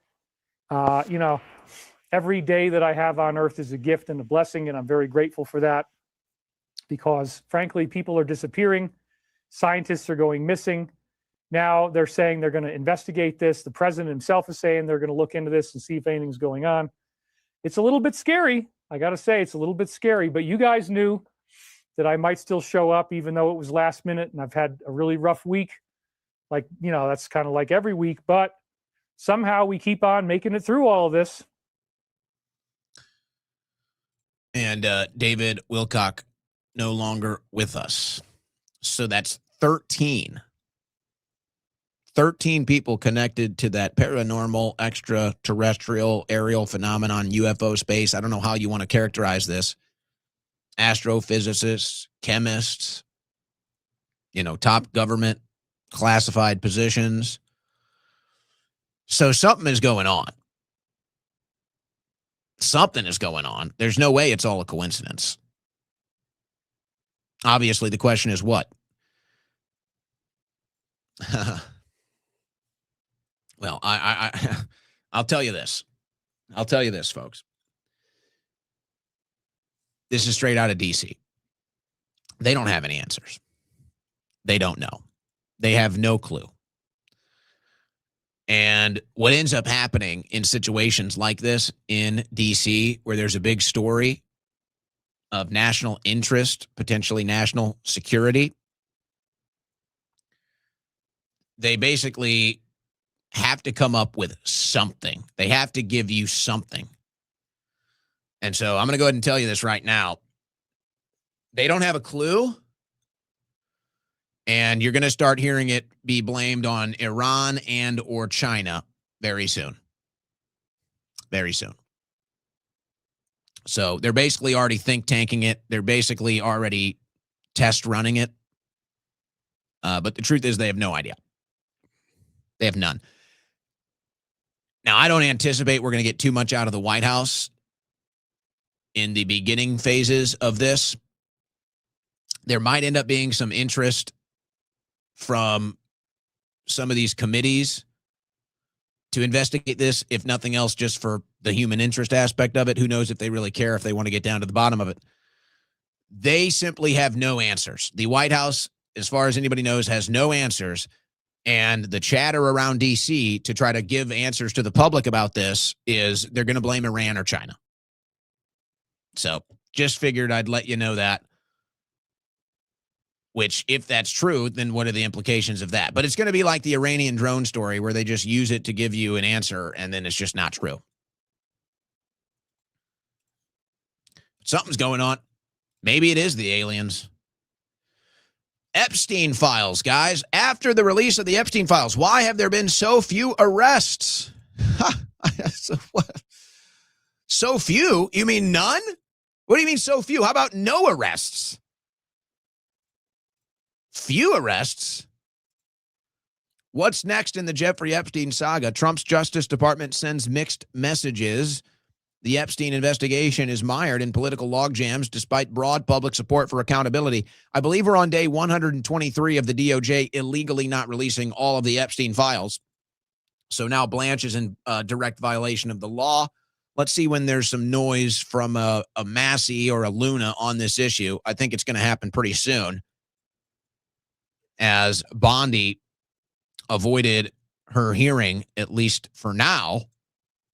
They've said they're still going to bring her in.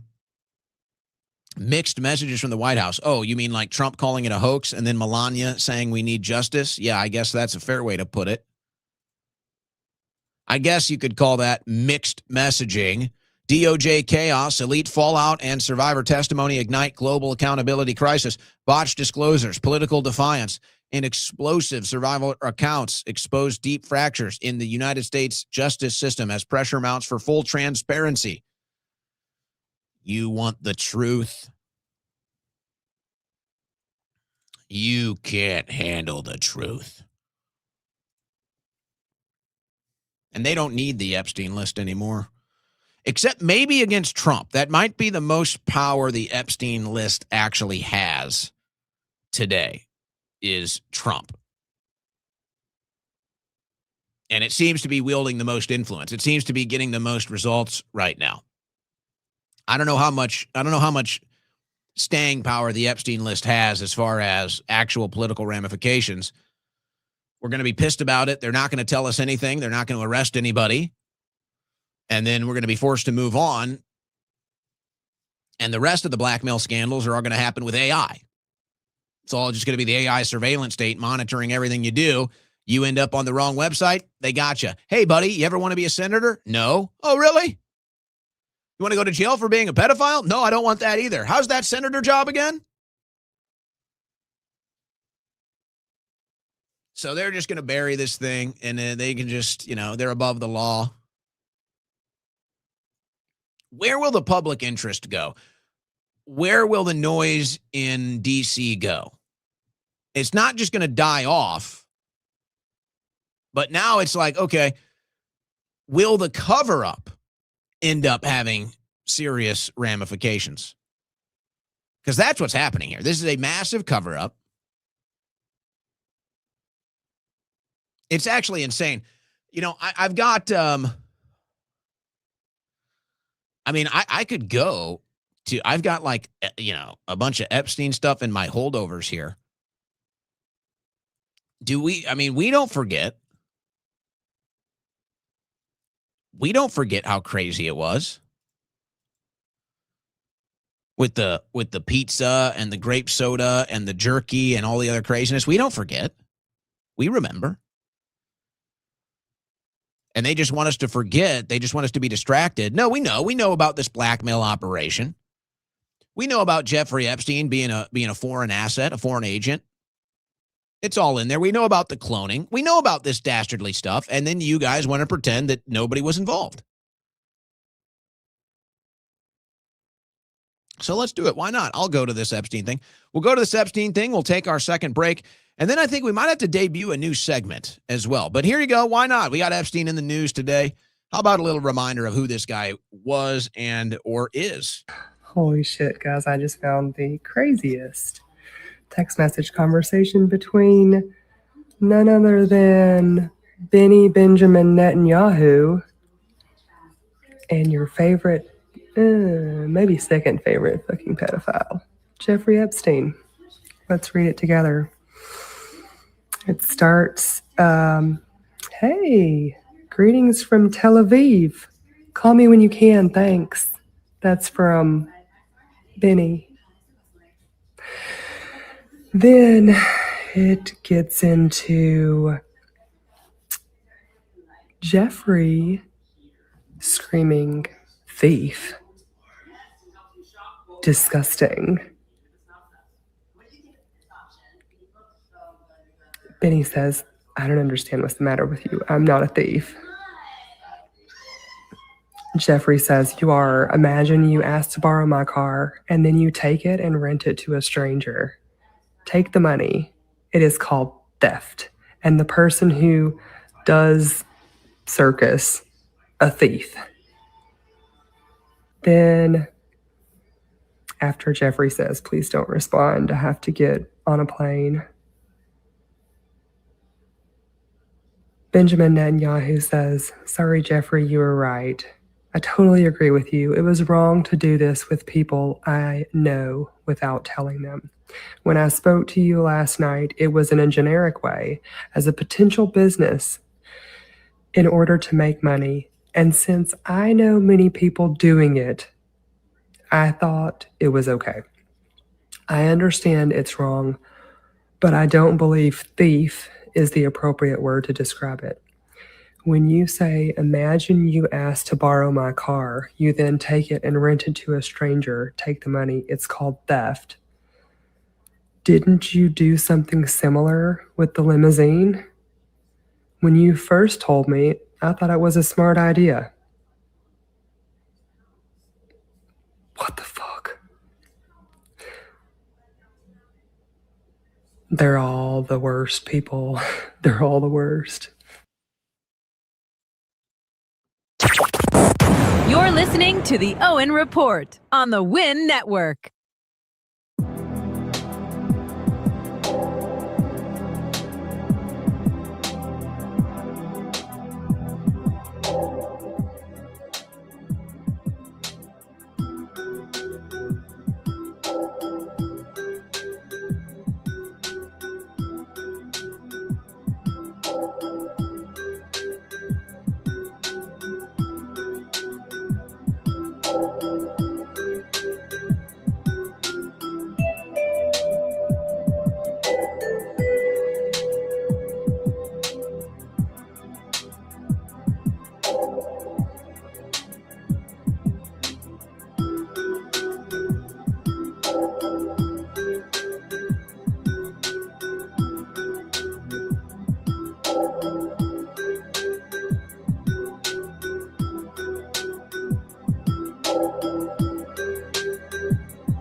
It's the fastest 3 hours on the internet. It's the Owen Report with Owen Schroyer.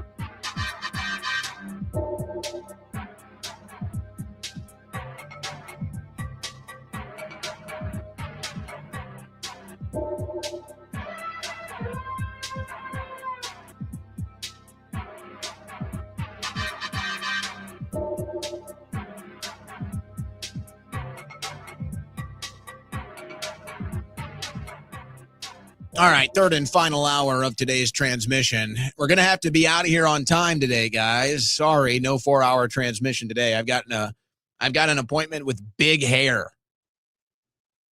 That's right. I got an appointment with big hair today. So we got to get out of here and make my appointment with big hair. And then when I come back tomorrow, I might not have any hair. I don't know. What do you guys think? What do you guys think about that? What do we got here? What do we have? Oh, yes. I guess we could say, you know what? I'm not properly prepared to do this, but hey, F it. Let's do it live. I think we do a new segment here called the Crash Out of the Day. And of course, Crash Out of the Day brought to you by Crash Out Energy, the official energy supplement and nootropic of the Owen Report. Get yours today at crashout.energy. And if anybody has reviews for the show on that, if anybody can have a review today, let me know in the chat and we'll go to you. So today's Crash Out of the Day, it's got to be the queen of the crash out. I don't think anybody is on the level of Laura Loomer. Today's Crash Out of the Day is Laura Loomer. She says, imagine if people who complain about the Jews all day would have told their viewers to vote no in Virginia. They are here to distract you, so the Democrats take over. It's an op. Really, Laura? So tell me, who are the people that said to go out and vote for redistricting Virginia? Can you point to one? Can you show me one? And now this is the new excuse. Every time the Republicans lose, it's because of Jew haters. Every time conservatives can't get anything done, it's because of anti-Semites. And of course, the truth is, the only reason why conservatism ends up failing, the only reason, use the Trump administration or the Trump agenda as example, the only reason these things end up failing and the Democrats get popularity again is because of the foreign policy that, of course, supports Israel. So this is beyond irony here. It's complete reverse reality. Complete and total reversal of reality here. So Laura Loomer's crash out continues, guys. It's a legendary crash out. It'll be studied for the rest of human history. You've never seen a crash out like this before. I don't think such a crash out has ever existed. I don't think it possibly even could exist. So for that, we thank you, Laura Loomer, for today's Crash Out of the Day, brought to you by crashout.energy. I think we'll add some sound effects to this. We'll really make it into a segment here. We'll do a new crash out. Some days I might crash out. I might be the crash out of the day. I'm not immune to a crash out. I think mine are in the right direction, though. I like to think that. But okay. Talk about Jews all day. Laura used to be a big proponent of free speech, but it's funny how she's silent on this issue. And since I'll probably forget, this clip, it's the same group. We show this stuff a lot. It's the same group. They have all of these different, Jewish symposiums and panels.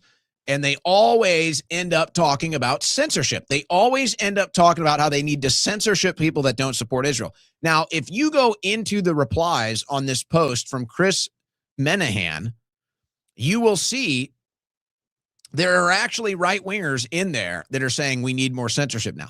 So the right wing is now pro-censorship. Amazing how that works. So let's go to this clip, though. It seems like they have these panels all the time, and they always end up talking about how they need to censor you. I think it's very important that we all report instances of hate when we are in social media. Now tell me if that sounds woke or not. Tell me if the opening to this clip does not sound like the most woke thing you've ever heard in your life. These are supposedly conservatives. These are supposedly right-wingers. I think it's very important that we all report instances of hate when we are in social media. Now, mind you, X will do nothing about it. And it's an interesting social media experiment if you do report an instance of absolute anti-Semitism and see the way X replies. And I really do think we need to examine that from a policy perspective. Now, what's so strange about this, again, all of these people would probably be against censorship unless they can censor people to support Israel. Then they're for censorship. So that tells you where their real loyalties lie. But it's funny here as we listen to this, it sounds right out of a woke factory. But he says X doesn't do enough to combat anti-Semitism. Well, that's a strange thing to say, considering that many people on X feel that anti-Semitism is the most targeted and censored thing on X, and that if you say anything critical of Israel, you're going to get hit with a shadow ban or they're going to turn your volume down. So I don't know how you can have these two conflicting things happening. Obviously, somebody is not right here. But what I think is they don't want it to exist at all. They're mad that X won't completely deplatform people. That's what they really want. They want to make sure that a Nick Fuentes can't be on X. They want to make sure that a Stu Peters can't be on X. They want to make sure that anybody can't be on X. And the fact that they're still on X, even if they've been totally shadow banned, censored, volume turned down, whatever, that's not enough. They want them completely removed. Because you could see something extremely hurtful on X, extremely personal, and you can cite it as an instance of anti-Semitism, and you'll get a reply back maybe within minutes that they reviewed the post and it did not violate their terms of agreement, which is shocking and wrong and something that needs to be fixed. Look, even if it's, I completely agree with everything you guys have said, that we should not be engaging with the trolls and the bigots, certainly not ourselves. But man, if I post on, I don't know, something about housing policy in New York, 90% of the comments are going to be negative. We need the people who care about us and care about our work just to amplify positive messaging. I think Julie just said this. Be there for people you believe in. Also, when the news is good, and even if it's not connected to Jewish life or any of the controversial stuff, you're going to help us then when the crisis comes. Take some time to support the people that you believe in out there. So here's the development. Here's the panel of Jewish people.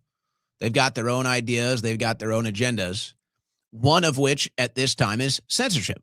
They want censorship specifically on X is what they want. Anybody that is not supportive of Israel or Jews, they want you censored off of X, and they go up there and they talk about it.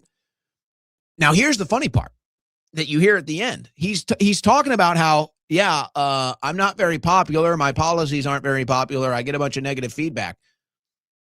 And instead of seeing that and saying, maybe these ideas aren't popular. Maybe these policies aren't popular. Maybe I'm not popular.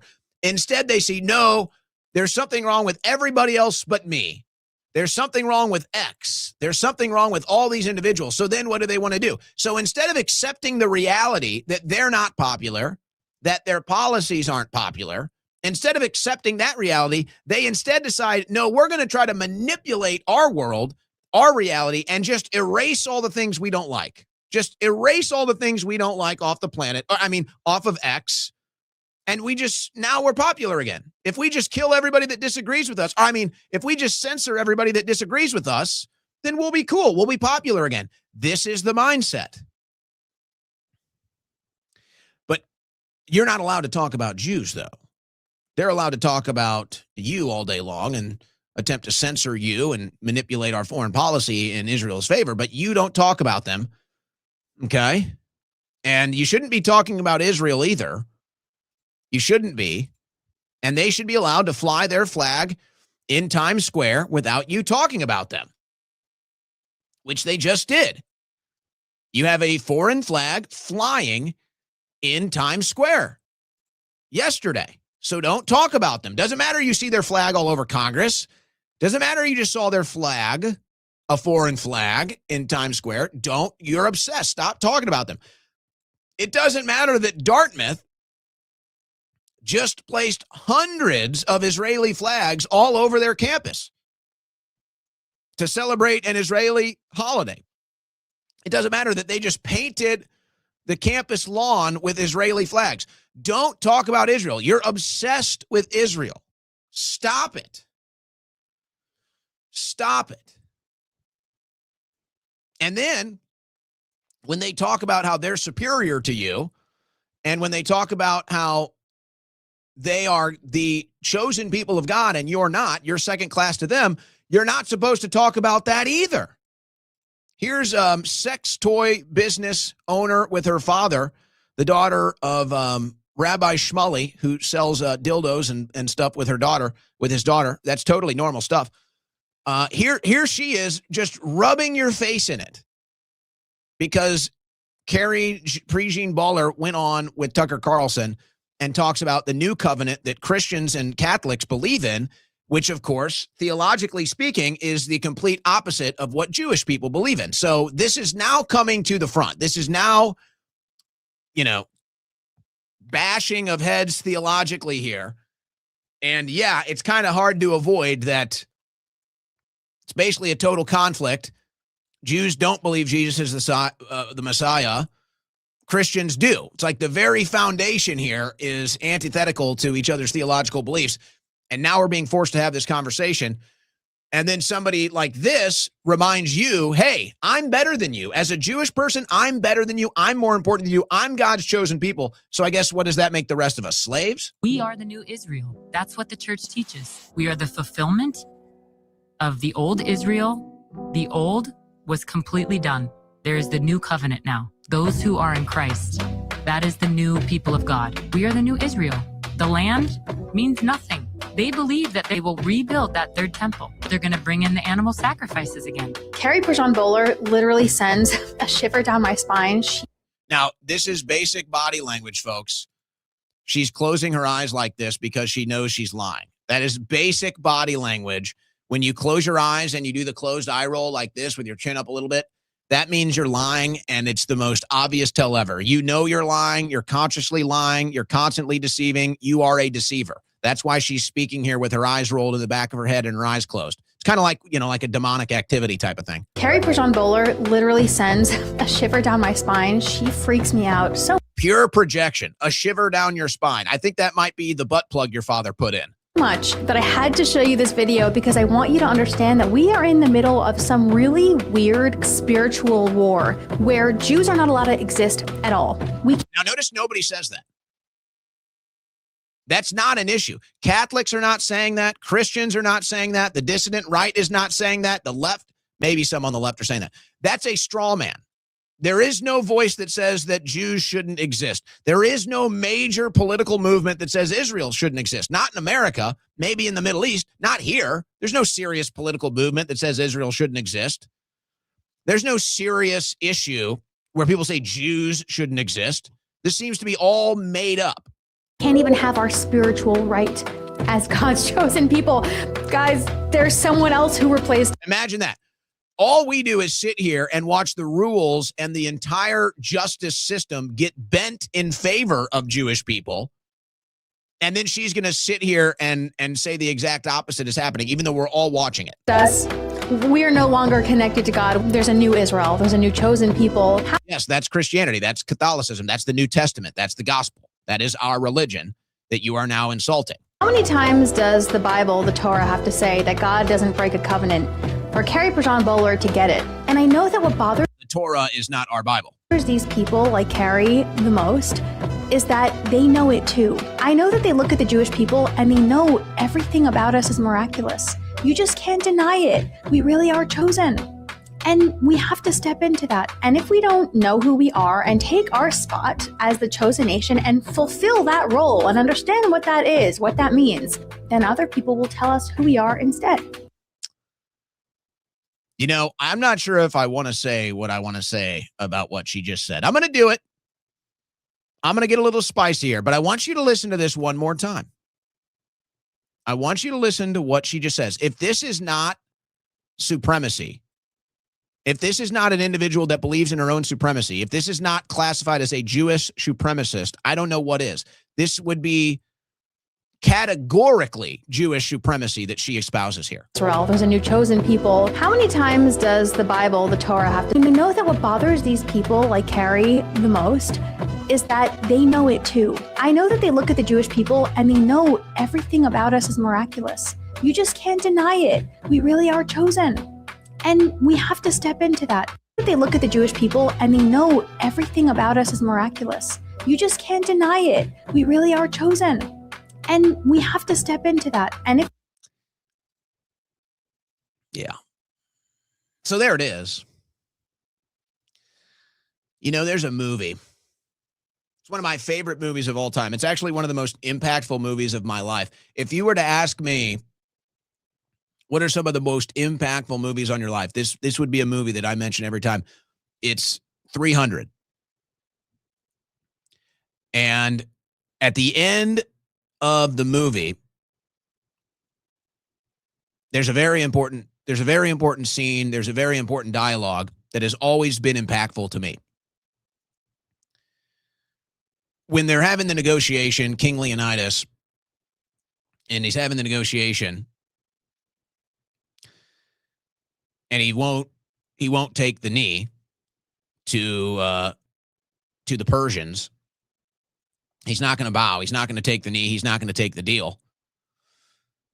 And so he looks at what was the I can't believe I'm forgetting the guy's name. What was the king of the Persians' name? What was his name, guys? Remind me in the chat so I can get this one right. Xerxes. Leonidas looks at Xerxes and he says something along the lines of, after Xerxes threatens his men, after Xerxes threatens the Greeks, the Spartans, King Leonidas looks at Xerxes and giggles, grins a little bit.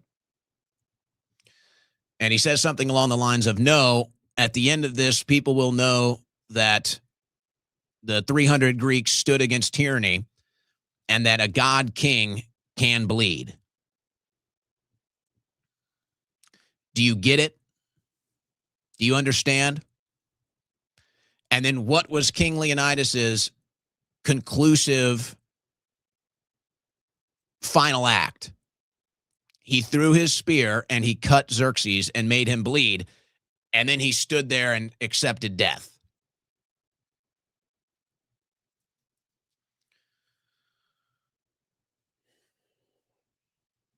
Do you really think you can run around this planet claiming you're God's chosen people forever? Do you really think you can run around on this planet claiming you're better than everybody else, essentially claiming you're God compared to everybody else, essentially declaring yourself as above, by the way, what, 1% of the planet better than 99%? Do you really think you can make that claim and not have your Xerxes moment? Do you really believe that? Do you really not realize how you've completely lost your minds? This does not come from a place of hate. Not at all. This comes from a place of reality. And I feel that there's been this idea, this arrogance, this entitlement, and they've pretty much been able to get away with everything. If you look at Israel in the modern sense, they have been able to get away with everything. Hell, look at even American Jews. Look at Jonathan Pollard. Look at Jeffrey Epstein. The list goes on and on. So they've been kind of able to live above the law. I mean, let's just call it what it is. Now, let's be clear here. This isn't every Jew. The average American Jew is going through the exact same struggles as you or I are. So this is not an every Jew situation, which is why they are the ones that ultimately are going to be harmed the most by a people like Rabbi Shmuley or his daughter there making these claims and behaving like this. That ultimately, the average Jewish person that isn't involved in politics or anything, just wants to live their life like everybody else, just has basic human instincts like everybody else, they're going to be the ones that end up paying the price for this because they're just normal people like the rest. But if you really think that you can sit here and not have your Xerxes moment where a man is willing to stand and take your arrows just to prove you're not God, just to prove you're a fraud, just to prove you're a liar, just to show the world that a God king too can bleed, you just know nothing about human nature. You know nothing about human history. And it just goes to show how these people are completely brainwashed. I mean, that's what it is. These radical Zionists are completely brainwashed. They really believe they are superior. They really, and it's their religion, by the way, so you can't blame them for believing their own faith. They really believe. They really believe that. And now that theological belief has transformed into political dominance.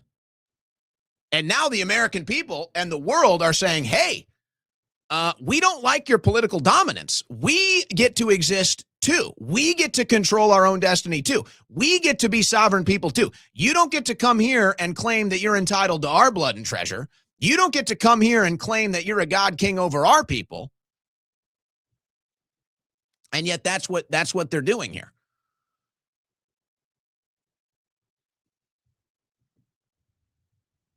So yeah, eventually you will have the Xerxes moment. And it won't be an individual singular force of nature. It will be a large force of nature. And it will be so resounding and overwhelming, it scares me, to be honest. It scares me. Because we know you guys got nukes. We know it. Everybody knows it. We know about the Samson option. We know about all your blackmail. We know about all your spy grids. And now we've seen the lengths that Israel is willing to go for all of this stuff. Dead kids, no problem. Not even a sweat. So I just feel like there is about to be this massive religious conflict happening. It's been going on between Jews and Muslims and Arabs forever. Now they're all here in the West. Now they're all here in our country trying to take over our political systems. And now you start to see it happening here. And all these Americans want is to be sovereign citizens. All these Americans want is to be a sovereign country. All these Americans want is for the foreign policy that's been a disaster to change. All these Americans want is to take back their own destiny when it comes to foreign policy, domestic policy, and election results. That's all these American people want. And they call out the issues, and then they get called an anti-Semite. How do you think that makes people feel? And these numbers are only going one direction, as every poll indicates. That's wild. That's wild. So I actually think the arrogance is going to get worse. I think the arrogance is going to get worse. And in fact, it's so bad. As I said, it's so bad that I almost think it's fake. It's so bad that I feel like they're doing it intentionally. They want to cause anti-Semitism. They want to cause this giant war of the worlds so that they can collapse something and then build the AI surveillance state on top of it. That's what I think. I wonder what Javier Milei thinks. Did you guys see this? He was dancing like a fag in front of Benjamin Netanyahu. Look at here's Javier Milei, who's so unpopular in Argentina now. He has to run to Israel and dance and grovel like a fairy in front of Netanyahu. Literally, look at this.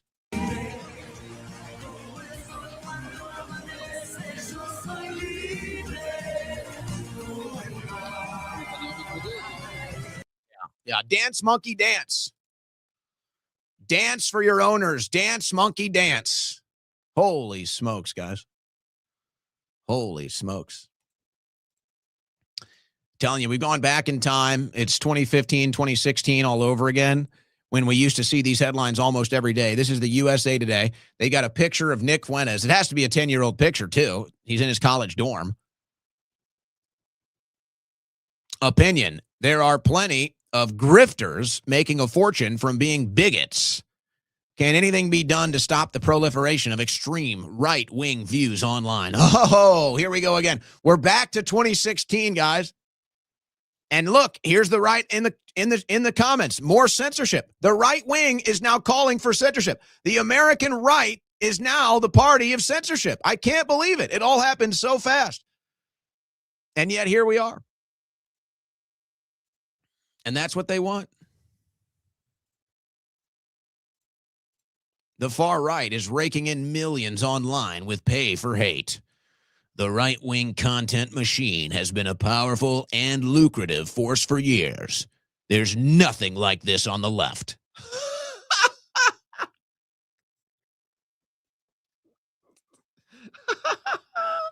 There's nothing like it on the left, guys. Yeah, we don't have the Southern Poverty Law Center funding. It's all Jesse Smollett. It's all Jesse Smollett. And then it's like, if you want to, okay, sure, Nick does shock jock stuff. Sure, Nick does crass stuff, whatever. To pretend like that's Nick's talent is just not being honest. Nick is very good geopolitically. He's excellent on geopolitical history, modern issues, foreign influence. And they just pretend like, oh, it's just some bigotry for profit.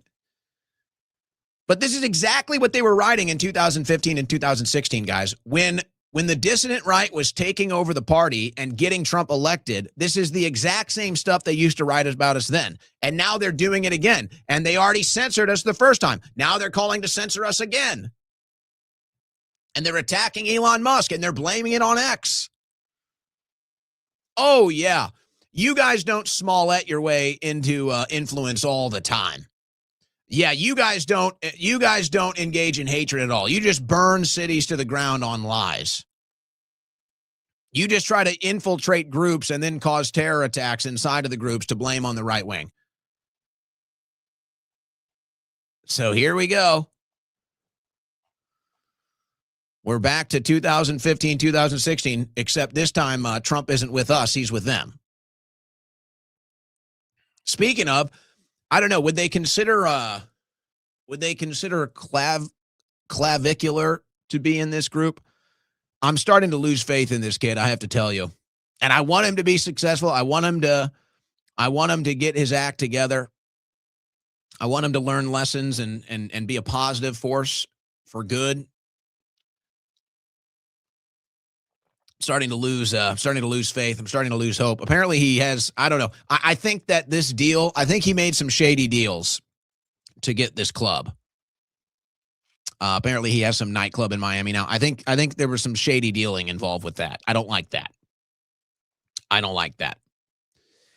But this is where it's just crazy. So he goes on this show. Listen to what he says. If you have been around the weightlifting community, the fitness community, whatever, if you've been around this for some amount of time, you know that everything he says here is so ridiculously wrong. It's like you're reaching, it's not even funny. You sound like an idiot. Do you think there's any drug that big pharma is gatekeeping? Like something that's really effective? Absolutely. That's going to be Increlex, right? So generic IGF-1, it's really only accessible by like Elon Musk tier billionaires because it's so outrageously expensive, right? We're talking about $180,000 a month for this stuff. So, Increlex, the branded IGF-1, that's what I would say, because this is quite literally the best thing. It's $180,000 per month. Yeah, around that. Got it. Okay. And what's it do for you? So IGF is one of the best growth pathways. So now he gets into the actual facts about IGF and HGH, which he is right about that. Folks, you can go online right now and buy IGF-1 for $100. Now, I don't know. It might not be the best quality, but that's crazy. To pretend. Now, obviously, it's like directionally, it's like, I want to be with you. I want to be there. You're right. Big Pharma's corrupt. You're right. They're keeping a bunch of stuff from the people. I'm with you there. IGF-1 comes in a pill, a powder, a liquid, under the tongue, injectable. I mean, what is he talking about? I almost want to feel like he misspoke. He can't be talking about IGF-1. because that is readily available right now. Anybody right now, you can go buy IGF-1 right now, probably for less than $100. And you know what? You know why bodybuilders take it? Because, yeah, it's HGH. It's like a precursor to HGH, and you can recover faster and gain strength faster. That's why it's popular. That's why people take it. And it ain't no $180,000 a month. I'll tell you that. Now, I'm not giving anybody any medical advice here. I'm not telling you to take IGF-1 or not.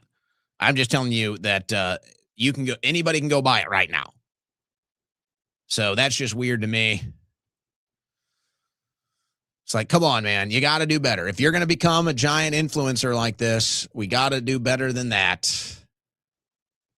You guys may have seen this. Son of Iran's former ambassador to Venezuela flaunts his private jet travel while carrying Louis Vuitton bag as he heads to a party in Ibiza. So this is an Iranian. It's funny, his girlfriend isn't wearing any face coverings, and her midriff is confirmed. Her midriff is showing with her big plastic, her plastic tatas.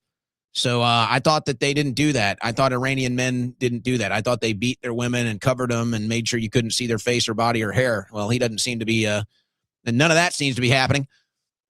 So they're using this and they're saying, oh, look, Iran is corrupt. Look at all the corrupt money in politics. I'm just like, this is America. You're going to pretend like America isn't worse? You're going to pretend like American politics aren't the exact same thing? Come on. Come on. Jeez. Here's one. Here's one to send you out on before we go to our super chats today. Boy, MAGA really is. It's bad, guys. Top MAGA influencer revealed to be AI created by a guy in India who made a mint off lonely men online. So this guy from India makes up this blonde chick called Sam. Boy, AI, guys, I don't know what to do. I guess you can't blame guys for falling for this. I guess you can't blame. Look, men get desperate. Some hot blonde lands in your DMs out of nowhere, and you make a stupid decision. I mean, it looks real, I guess. I don't know. How could you tell if you're an adult that doesn't know the difference between AI and IA or Allen Iverson? So then it's, Emily Hart. Jeez. So a bunch of MAGA people followed this Emily Hart account, used her content to promote Trump, and then I guess she was swindling some of them out of money, the AI model here from India. Whew. I'm telling you guys, Republicans are blowing this big, man. Republicans are blowing this so big, this AI deal. Bill Maher on his show said we have to just put the brakes on AI. He's right. Sorry, guys. He's just right. We have to stop it. It's actually crazy that there isn't a louder cry to stop this AI advancement. It's actually totally insane. Think about it like this. Humans right now, as far as we know, humans have total domicile over this planet. Humans are in control of the planet.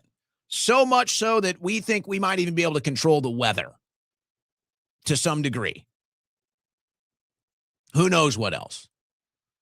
So in control, we can build things that you can see in space. So in control, we can send things up to space, send things to the bottom of the ocean. Humans are the dominant species on this planet, and it's not even close. And right now, we are building the one thing that could take it all away from us. There's one thing on the planet today that could end human reign over planet Earth, and we're building it right now. Sure, we want to do this for a little convenience. Sure, you want to do this to the rich that think this is just going to empower you and make you more wealthy and influential. Are you sure you want to do this? Because you guys don't seem too confident about this either, considering you're all building multi-million-dollar bunkers, fallout shelters, nuclear bunkers, and everything else. So you guys don't seem so sure that this is a good idea either. It's time to pump. It's time to pump the brakes, guys. It's time to stop it. Because in 4 short years, I think it was 4 years ago, when was that original Will Smith video eating spaghetti? It was obviously AI. You know, anybody could probably tell that that's fake. Clearly fake. Looks like a Picasso. That was 4 years ago. Now you can make an entire AI profile with some, big boob blonde in a bikini and swindle men out of money, and they don't even know what's going on. Apparently, you can make up an image of 8 Iranian women, claim they're hostages, and then claim you saved them from getting hung, and all the images look AI. Folks, we're in the opening phases. In a couple of years, we're going to be at a point where you won't even know what's real anymore. We're kind of already there. And I can't believe it's Bill Maher and the left and AOC and Bernie Sanders. We are giving the left the victory on this issue. We're just giving it to them. And this whole argument, if we don't do this, China's going to beat us in the AI race. It's the AI race. It's this, it's that. And I'm sitting here, you know what? I'm not buying it, actually. I'm not buying that. I have not heard a conclusive and reasonable argument how if we lose the AI race that somehow we're going to lose our power or somehow we're going to lose our standard of living. I don't buy it. I think it's the exact opposite. I think the AI will be what destroys our way of life. I think the AI will be what destroys our standard of living. I don't think it matters if we decide to put the brakes and China goes all the way. Then they can deal with it. I don't want to know. I don't want this issue now where I think the president of the United States is sharing AI slop. I don't want this issue now where you can be easily deceived by an AI profile, swindled out of money, deceived on politics, whatever. I don't like it. We've seen what smartphones have done to our civilization, to our society. I don't like that.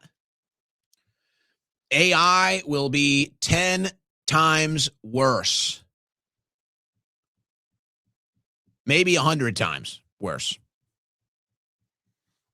But the paranoid schizophrenics that run the world, they have to spy on all of us because they have to get out ahead of it. If they ever feel like their power is being threatened, if they ever feel like they're about to be exposed, if there's ever sort of a movement building to stop them and their reign of terror over this planet, they need to have that information so they can stop it before it starts. And that's what they really want the AI for. It's not about advancing the human species.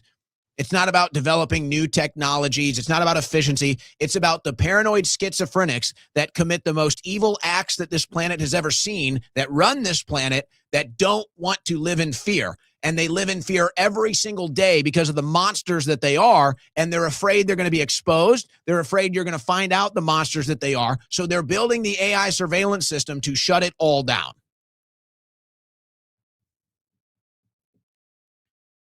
That's what they're doing.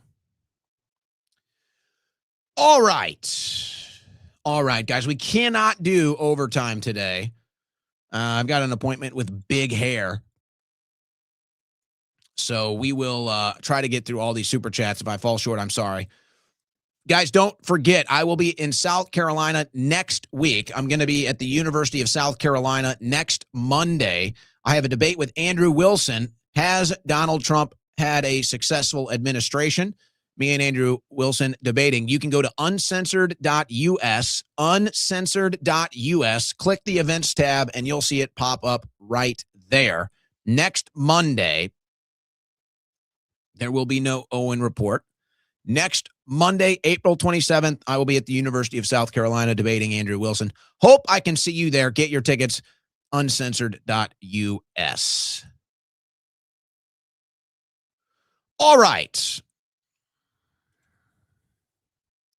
Anybody got any crash out yet? Anybody got any crash out? Here we go. Exposed 305. I live in Miami, and they are giving construction contracts to illegals on purpose to destroy us, American contractors' workforce. I'm getting outbid left and right while they live rat pack in a house. Well, that's what it is. And you say, well, how can they pay these illegal migrant workers, $2,000-$3,000 a month? It's not a livable wage. Well, that's because they live 18 people in a 4-bedroom house, as you call it, rat pack house. Thank Trump for that. Gray 999, trust in the plan. This reveals their corruption. It's all a big bait and switch, guys.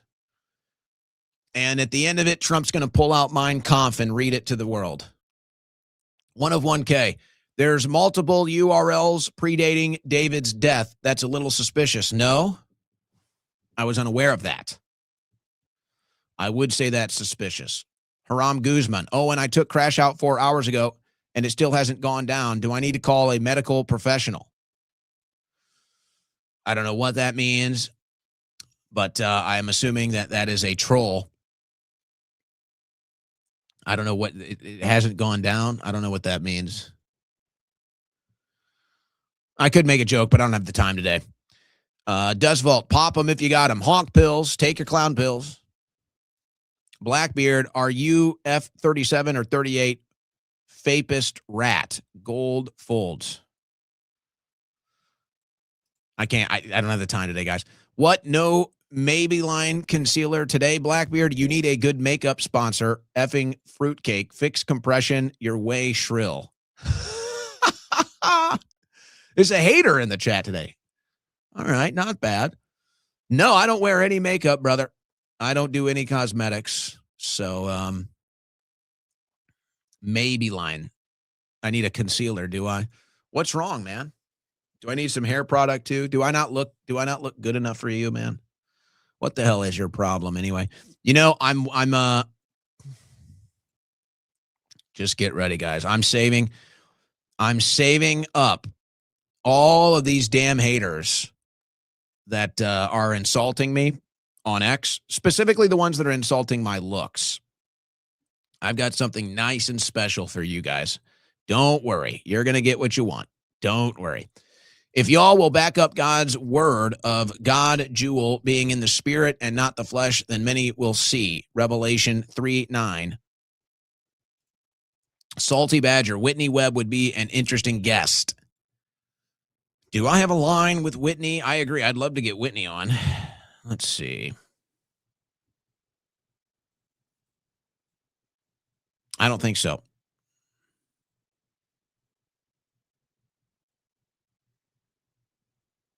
I don't think I have a line of communication with her. So maybe we can work on that. I'd get her on as a guest. Mego Von Villain. Trump dialed up Iran like a 21st century Moses and said, let my people, your people go. Persian women are the hottest. Let them live. Do we think, Mego, do you think Persian women are the hottest? You don't look Persian. We don't really know, actually, because some of them cover their face. We'd like to see. I'd like to know. JV Free. Sugar, 1,000% more ethical than APAC bottoms. Okay. Little Gothics. Andrew Wilson is streamed his prep for your debate. Should watch it. Maybe reach out to Fuentes. Andrew will try to catch you in a weak spot and hold you there indefinitely. Don't let him. Good luck. All right. Thank you. 80 New Wave Geek. VA redistrict measure. Election day was close, but mail-in ballot margin, yes, over 30 points. Absolutely rigged. You think they'll allow a ballot audit? I don't know, because here's the problem. The administration is too busy dealing with the Middle East. M. Jove just gave Andrew try to open a pickle jar. Debate over. We're not debating effectiveness of pickle jar opening skills, guys. Come on now. Jody Kitchens, I ordered crash out. Is it safe for my teenage daughter? I'm trying to get my house deep cleaned. I can't in good conscience give her a Red Bull. I don't think there would be any problems if she's sensitive to caffeine. Maybe do half a scoop. There's nothing toxic. There's nothing toxic in there. Everything's organic. Everything's non-GMO. We get the flavors from natural sources. Most of the energy comes, not most. We have some, it's like half and half. It's like half of the energy is just caffeine, and then the other half is naturally derived from guarana and other ingredients in it. So I don't know. If you're concerned, maybe just try a half scoop and see if she likes it. If she doesn't like the taste of pomegranate, she might want to mix it with a sweeter juice, like an apple juice or something. But no, I don't see why there would be any concerns giving it to your teenage daughter. I don't see any reason for that at all. Cornelius Westernmost, it was only a few years ago, both you and Alex could each have Loomer on your respective shows and have a civil conversation. I could never stand her, but at least she was kind of, sort of sane. I don't know if she was ever sane, to be honest. But she was our psycho, It was like she was our psychotic dog. She was our rabid hyena that we could let loose and actually go after the bad guys and bite into the bad guys' butts. But now the psychotic break, now the psycho freak is aimed at us, and it's not so fun. So it was one thing when she was our psycho, but not anymore. So it's a different ballgame now. Look, I have two theories of thought on this right now. And one is what we talk about here, the Loomer crash out and everything. My other thought is like genuine concern, actually. Like legitimately genuine concern. Free James Fields. All right, guys, who was there? And hey, look. The Alex Jones was right jar is always going to have the meme power. But to those that were around, to those that listened to when I was hosting at InfoWars then, to those that listened to my coverage, I also said the same thing. I said the exact same thing that day, that it was a left-wing inside job and a false flag, and that James Fields needs to be freed. And even my own crew was against me for that. Not all. I had crew members admit to me later that I was right. I jumped out in front of that deal when it was happening and said the controversial things and got attacked for it in the moment it was happening. I got attacked relentlessly for it. Now I've been totally proven right. Yes, James Fields got a raw deal, a bad deal. Left, right, don't care. Built different. That's right. We tried it their way. Now we ride at dawn. Isn't that a Candace thing? You can't get deep state arrests without being, wifey. Hawley, you need to work on your vibe maxing. You're talking about Hawley? You got the wrong vibe. Hawley's running as the Christian nationalist. Hawley is running as a traditional conservative Christian. That's his vibe max. So he's doing his vibe maxing. That's not my vibe max. I couldn't really pull that off. That's his deal. And I think it's going to work for him. That car crashed into machine gun fire. Was the car in Palestine? Jen Common, you can't stop an 8-month pregnant woman from vacationing in the United States. There's an industry around this. Vacation with no visa allowed up to 90 days. That's right. That's why I'm saying to the administration, forget about the Supreme Court. Keep them out of the country. Just don't let them into the country. The problem's taken care of. We're in a delayed recession. Markets can be manipulated. Physical oil can't. Even if the war stopped today, massive oil backlog means we're effed. The U.S. will be hit later than Europe and Asia, but in a recession, fact. Captain Hard. I do wonder what the true economic impact of this really is. I don't think we know yet. Do you and Mike Adams have the same degree? Thought so. I don't know what that means. I don't know about Mike. I went to University of Missouri and studied media studies and psychology. I don't know what degrees Mike has, but I don't really I don't ride the wave of my college degrees here. So I don't know what that is. God bless you, Owen. Thank you. Blackbeard still owes the IRS a lot of money. Tax lien. Your first insults were kind of good. You can do better than that. I mean, come on, I don't mind a good roast, but let's get a little more creative. Ken Rose, thank you. CNN, CNBC, Al Jazeera, and now Drudge. Wow, it's weak. You can do better than that. I follow all news. I get left, right, center, corrupt, not corrupt. I follow everything. And you follow me, so everybody wins. Alan Al-Sama, war criminal, genocider, Holocaust thief, pedophile who challenged the true God. The president. I think we got problems in the White House. Tay-Tay, happy birthday to my celebrity crush, Betty Page. Thank you.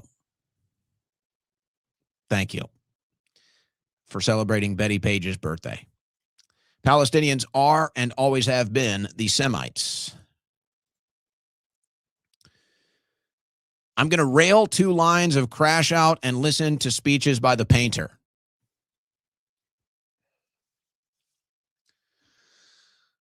Crash Out on energy. At some point, that chicken will come home to roost.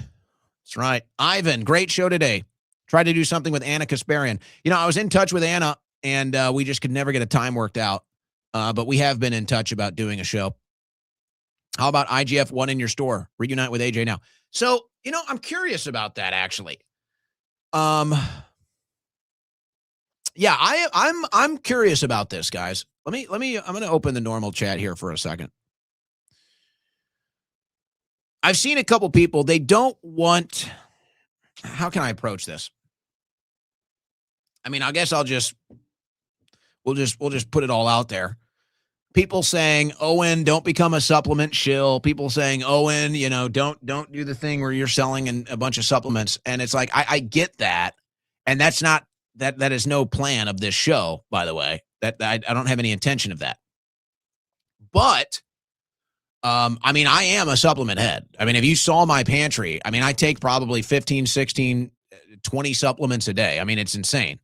And by the way, I feel much better when I take them. I mean, that is just true. So it's not like I'm selling something I don't believe in. It's not like I would be selling a lifestyle I don't engage in. The concern is they don't want this show to turn into just ad after ad after ad after ad, live read after live read. So I understand the concern.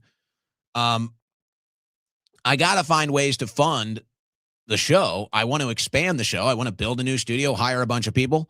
Unlike most other people in media that the first thing they do is spend everything they have on a fancy studio and then they can't pay the bills. I've been around this industry long enough as a young man that I'm not going to make that mistake. So I don't really mind. People kind of complain, sometimes we're a little crunchy around here. Sometimes we're a little clunky around here. I'm trying to do this right. I'm trying to build the content and the show and the audience and then expand so that we don't have these issues in the future.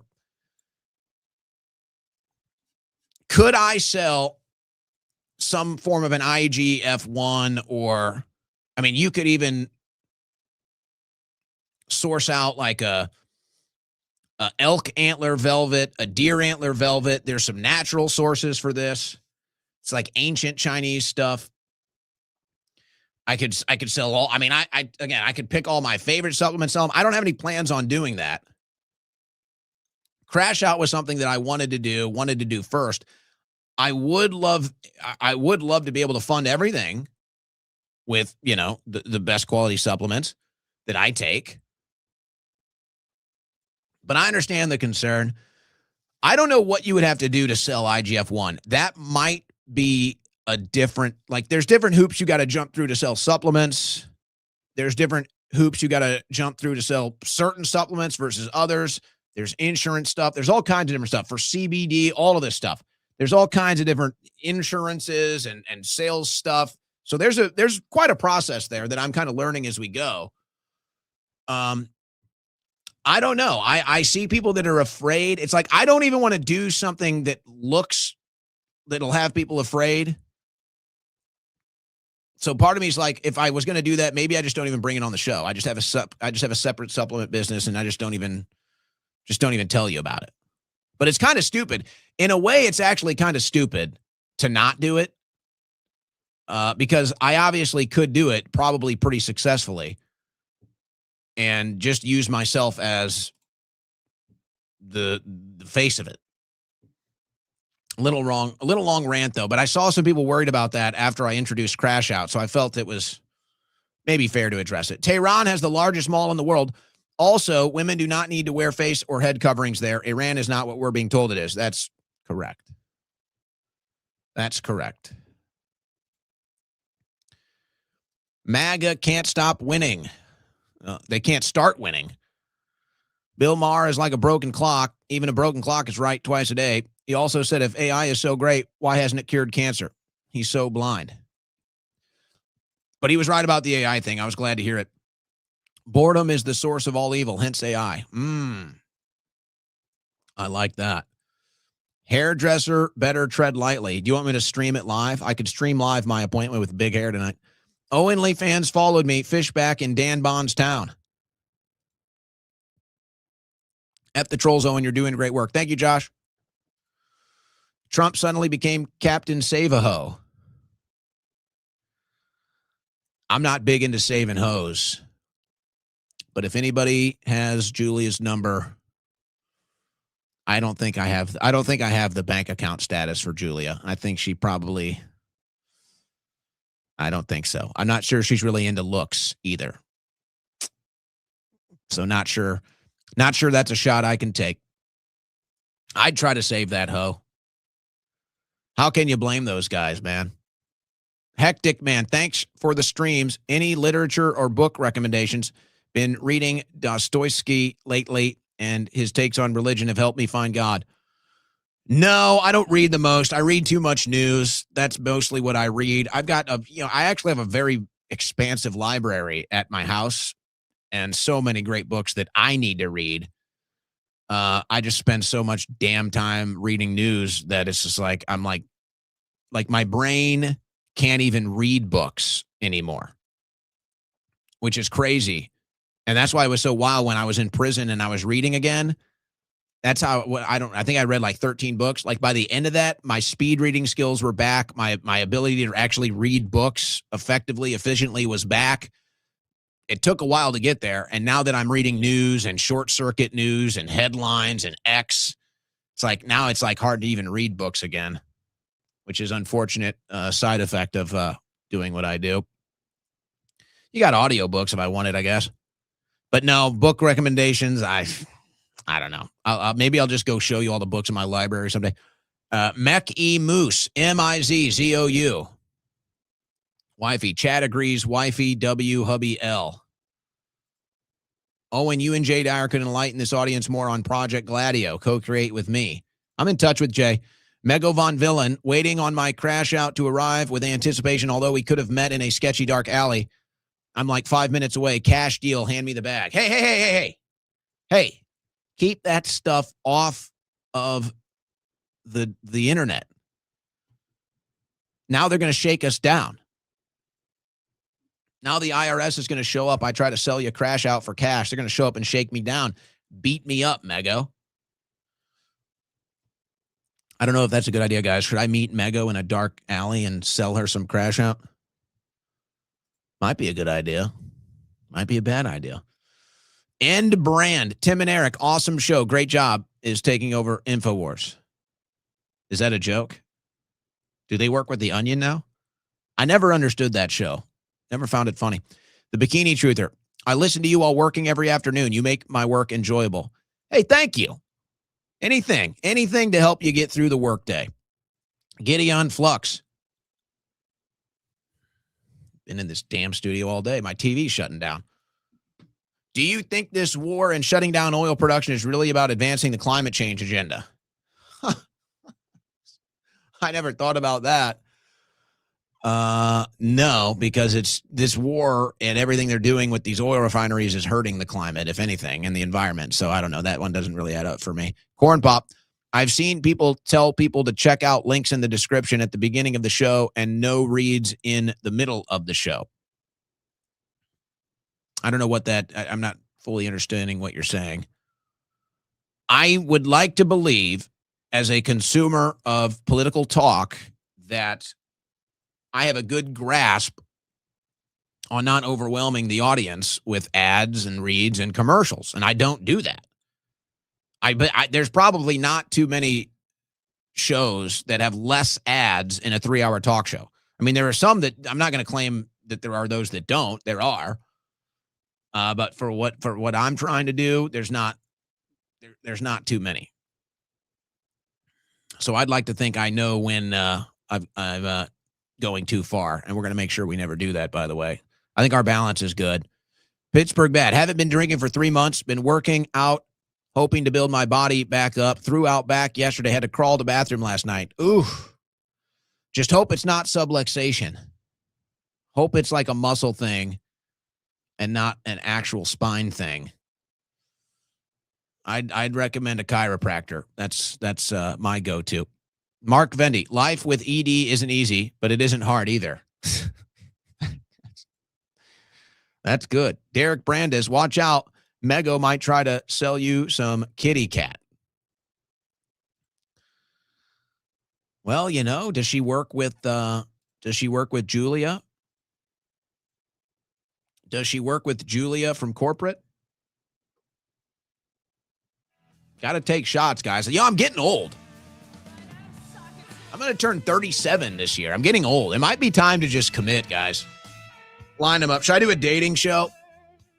Just line them up. Let's find a wife. Start pumping out kids. Whatever.